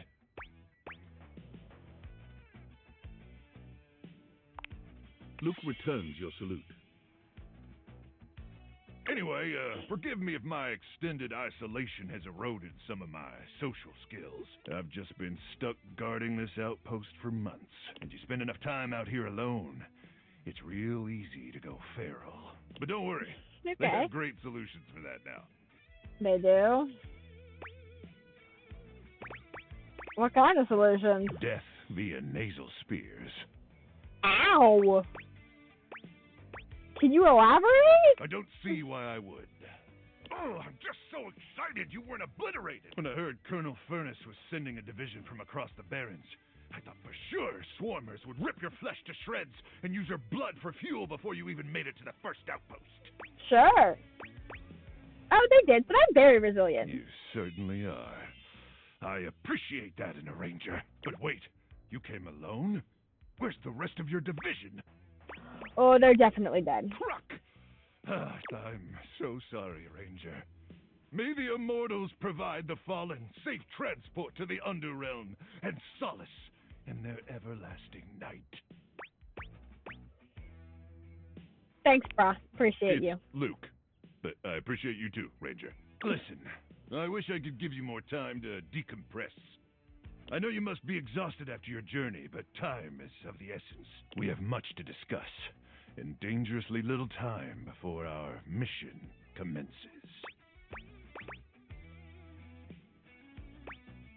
Can I take like a 5-minute lap first? I already told you. There's no... I trust Colonel Furnace briefed you on the mission back at the fortification. Absolutely, but I'd love to hear you retell it. Tell it you have such a strong, sensual voice. Why, thank you, Ranger. Here's the situation. I have, in my possession, a handheld electromagnetic device powerful enough to flatten the Barrens entirely. Sure. From Cape Death to the Death Zone to Deathtropolis, the Citadel of Death. Love it. It's called the Magnetron. Here's an artist's rendering. Amazing. Great drawing. Whoa! Whoa is right, Ranger. Anyway, to keep the device from falling into the wrong hands, it was permanently welded onto my armored exoskeleton, allowing the swarmer's subterranean nest. There, the device will be remotely detonated, eradicating the swarmers and winning this war. Wait, there's a war? Of course there's a war! There's always a war! I need you to meet me back here tomorrow at 07 after a light breakfast of irradiated grubs. I'll walk you through your training and our mission objectives. Not gonna happen. Yes, sir. We'll see when we come back. It's about time for me to begin my nightly. Gotta make sure no swarmers infiltrate our defenses. May the immortals watch over and protect you. You too. Number 84 is our next person or second to last person of the stream. Number 84 is... Oh, it's the misogynist. Okay, let's go talk to him. I don't hate him as much as I hate a lot of people in this game, but I don't like him that much. Why is it giving me all of the men? I want to talk to more women. Okay, let's do this. A handsome construction worker currently invading your space makes you feel as though you've accidentally wandered into an active building site. He holds up his hands to stop you from going any further, glaring at you as he looks you up and down. Whoa! Where do you think you're going? This is my house. I can't let you in here without the proper PPE. Yeah. Will say, love his tattoos, love his ruler beard. But other than that, pretty boring outfit. And Tony puts his fingers don't like to him his as a mouth person. and whistles. Hey, get him out of here. Hold on a minute. PP what? Your hard hat, your boots, your high-vis vest. Come on, this is a job site. Except it's the breaker box closet. Don't even get me started. Not when Johnny Wannabe next door has got a whole garage to himself. I mean, I'm talking wall-to-wall pegboard, 6 kinds of saws. Oh, and he's got this 12-inch auger. Man, those things go deep. Weird way to say that, but okay. So what? Yeah, well, what can I say? Professional jealousy. Look, all I'm saying is I want a little more space to, for entertaining. Host a cocktail party? I'm a popular tool. It's always, hi, Tony, this, thanks, Tony, that, or Tone, my ass is leaking. What? Sure. Please don't tell me who's... Jean-Lou. No, of course. I say leave it leaking. Incontinence. You didn't hear it from me, though. HIPAA. That's not how HIPAA works. Anyways, objects need somewhere bigger than this to come see me for what ails them. And, sometimes old Tom might also want to have special company over. You know what I'm talking about. Tony nods, grinning smugly at you. Hell yeah. You know what I'm talking about. Sure do. So you telling me you don't get out there romantically? I have, but it's complicated. Well, Tony knows complicated. But you could probably pull more partners with better digs. What does that mean? Well, doesn't exactly scream Randy Andy, does it? A romantic prospect wants to know that you know your way around the toolbox. Don't think they care that much, typically, but sure. I kind of do know a little bit about tools. So you're good with your hands. Kind of. Okay. A fixer. And this place doesn't exactly show it. Know what I mean? No bells, no whistles, nothing. I think this place is actually okay. How about you just hear my pitch? A drawbridge. Sure. Like from Yielden Time? Think about it. Your lover pulls up for a date, and the drawbridge lowers to let him in. Pretty freaking I feel like impressive, I'd be scared I'd crush them with it. That's impressive. You're damn straight.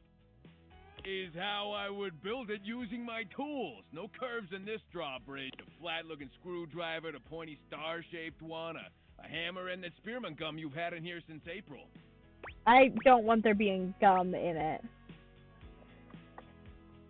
How much the architect...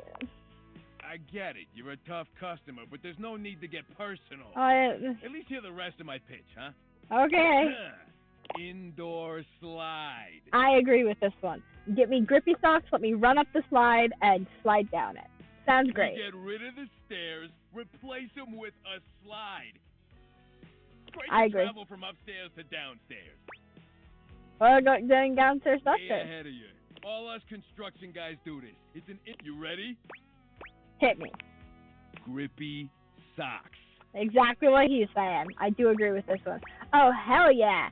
Can I get a 90 degrees incline on the slide? It can be as steep as you want. Your house, your rules. Can it just be a drop? Now, how do you feel about indoor pools? Because if we rip out the floor in the living room, we can get you an indoor pool. Is that safe? I feel like it's Of for course it is, electric. but that's what the chewing gum is for. You just stick some of it in the outlet holes, and Viola, it's now all shockproof. I don't think that's how that Concludes works. my remodeling advice. Now, for the actual dating advice, you're just going to have to sign up for my workshop. I don't want your dating advice. Workshop sounds expensive. Come on, I'm giving it to you for free. Everybody's a critic. I'm going to make it real easy for you. You want to take my workshop, all you got to do is show up. No paperwork or nothing. Now, I don't mean to hustle you out of here, but I got to take lunch. Union rules. But you can come back later and see what we can do. You know, help you fix up your romantic affairs. I don't want your help with my romantic affairs. Thank you very much. I'll see you around. Bye, Tony. For the last person of the stream, let us see who we're going to talk to. Number 72.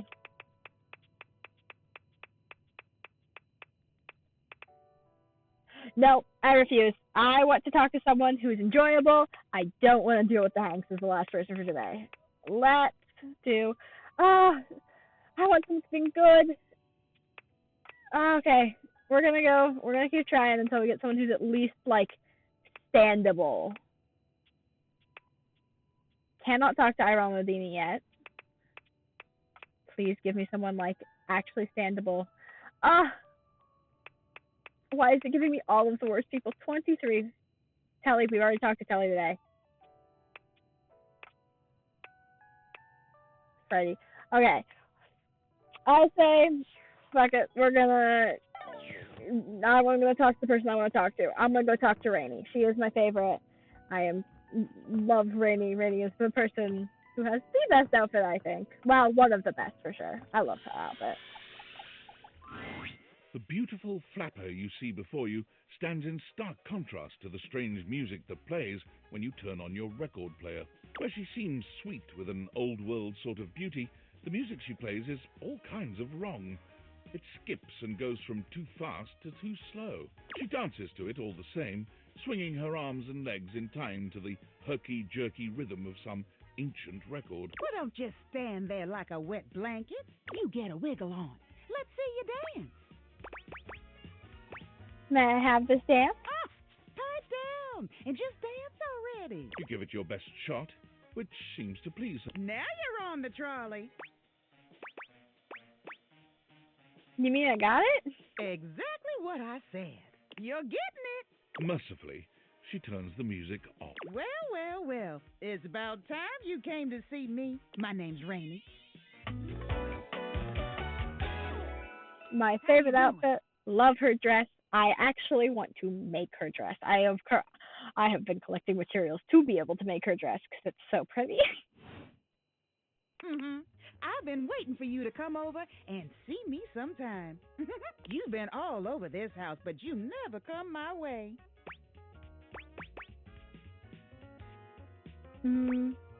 I was gonna come around. Baloney. Well, anyway, it is so great to see a new face around here. Even if your face ain't exactly new to me. Nobody ever seems to want to hang out anymore. I used to be the belle of the ball. Everyone was so happy to see me at a party. Now it's always just me and my records. I can't imagine why. Me neither. Well, whatever. I'm going to keep the party going here. Feel free to stick around if you can keep up. Otherwise, you can beat it. This beat's for expert hoofers only. Rainy's frenetic, high-pitched record is too much for most anyone to keep up with. You decide to check in with her another time. She's my favorite. She's so sweet. Okay. We're gonna go sleep. And then we're done.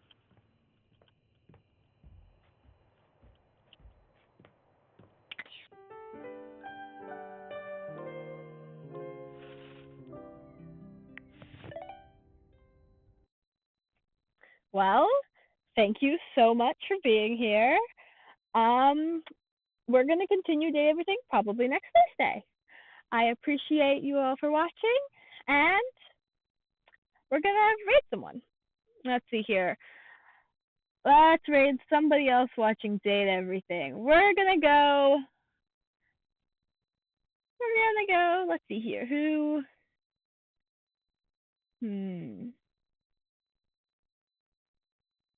We're going to go here.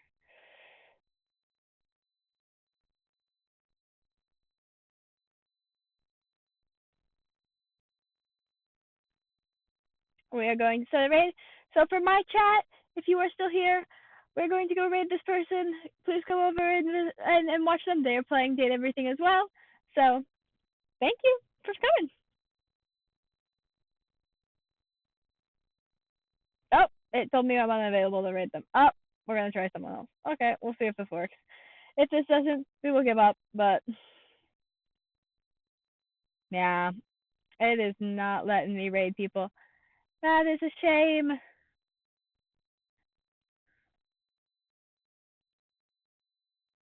Well, sadly, it will not let me raid people, so we are going to end stream here. I appreciate you all for being here.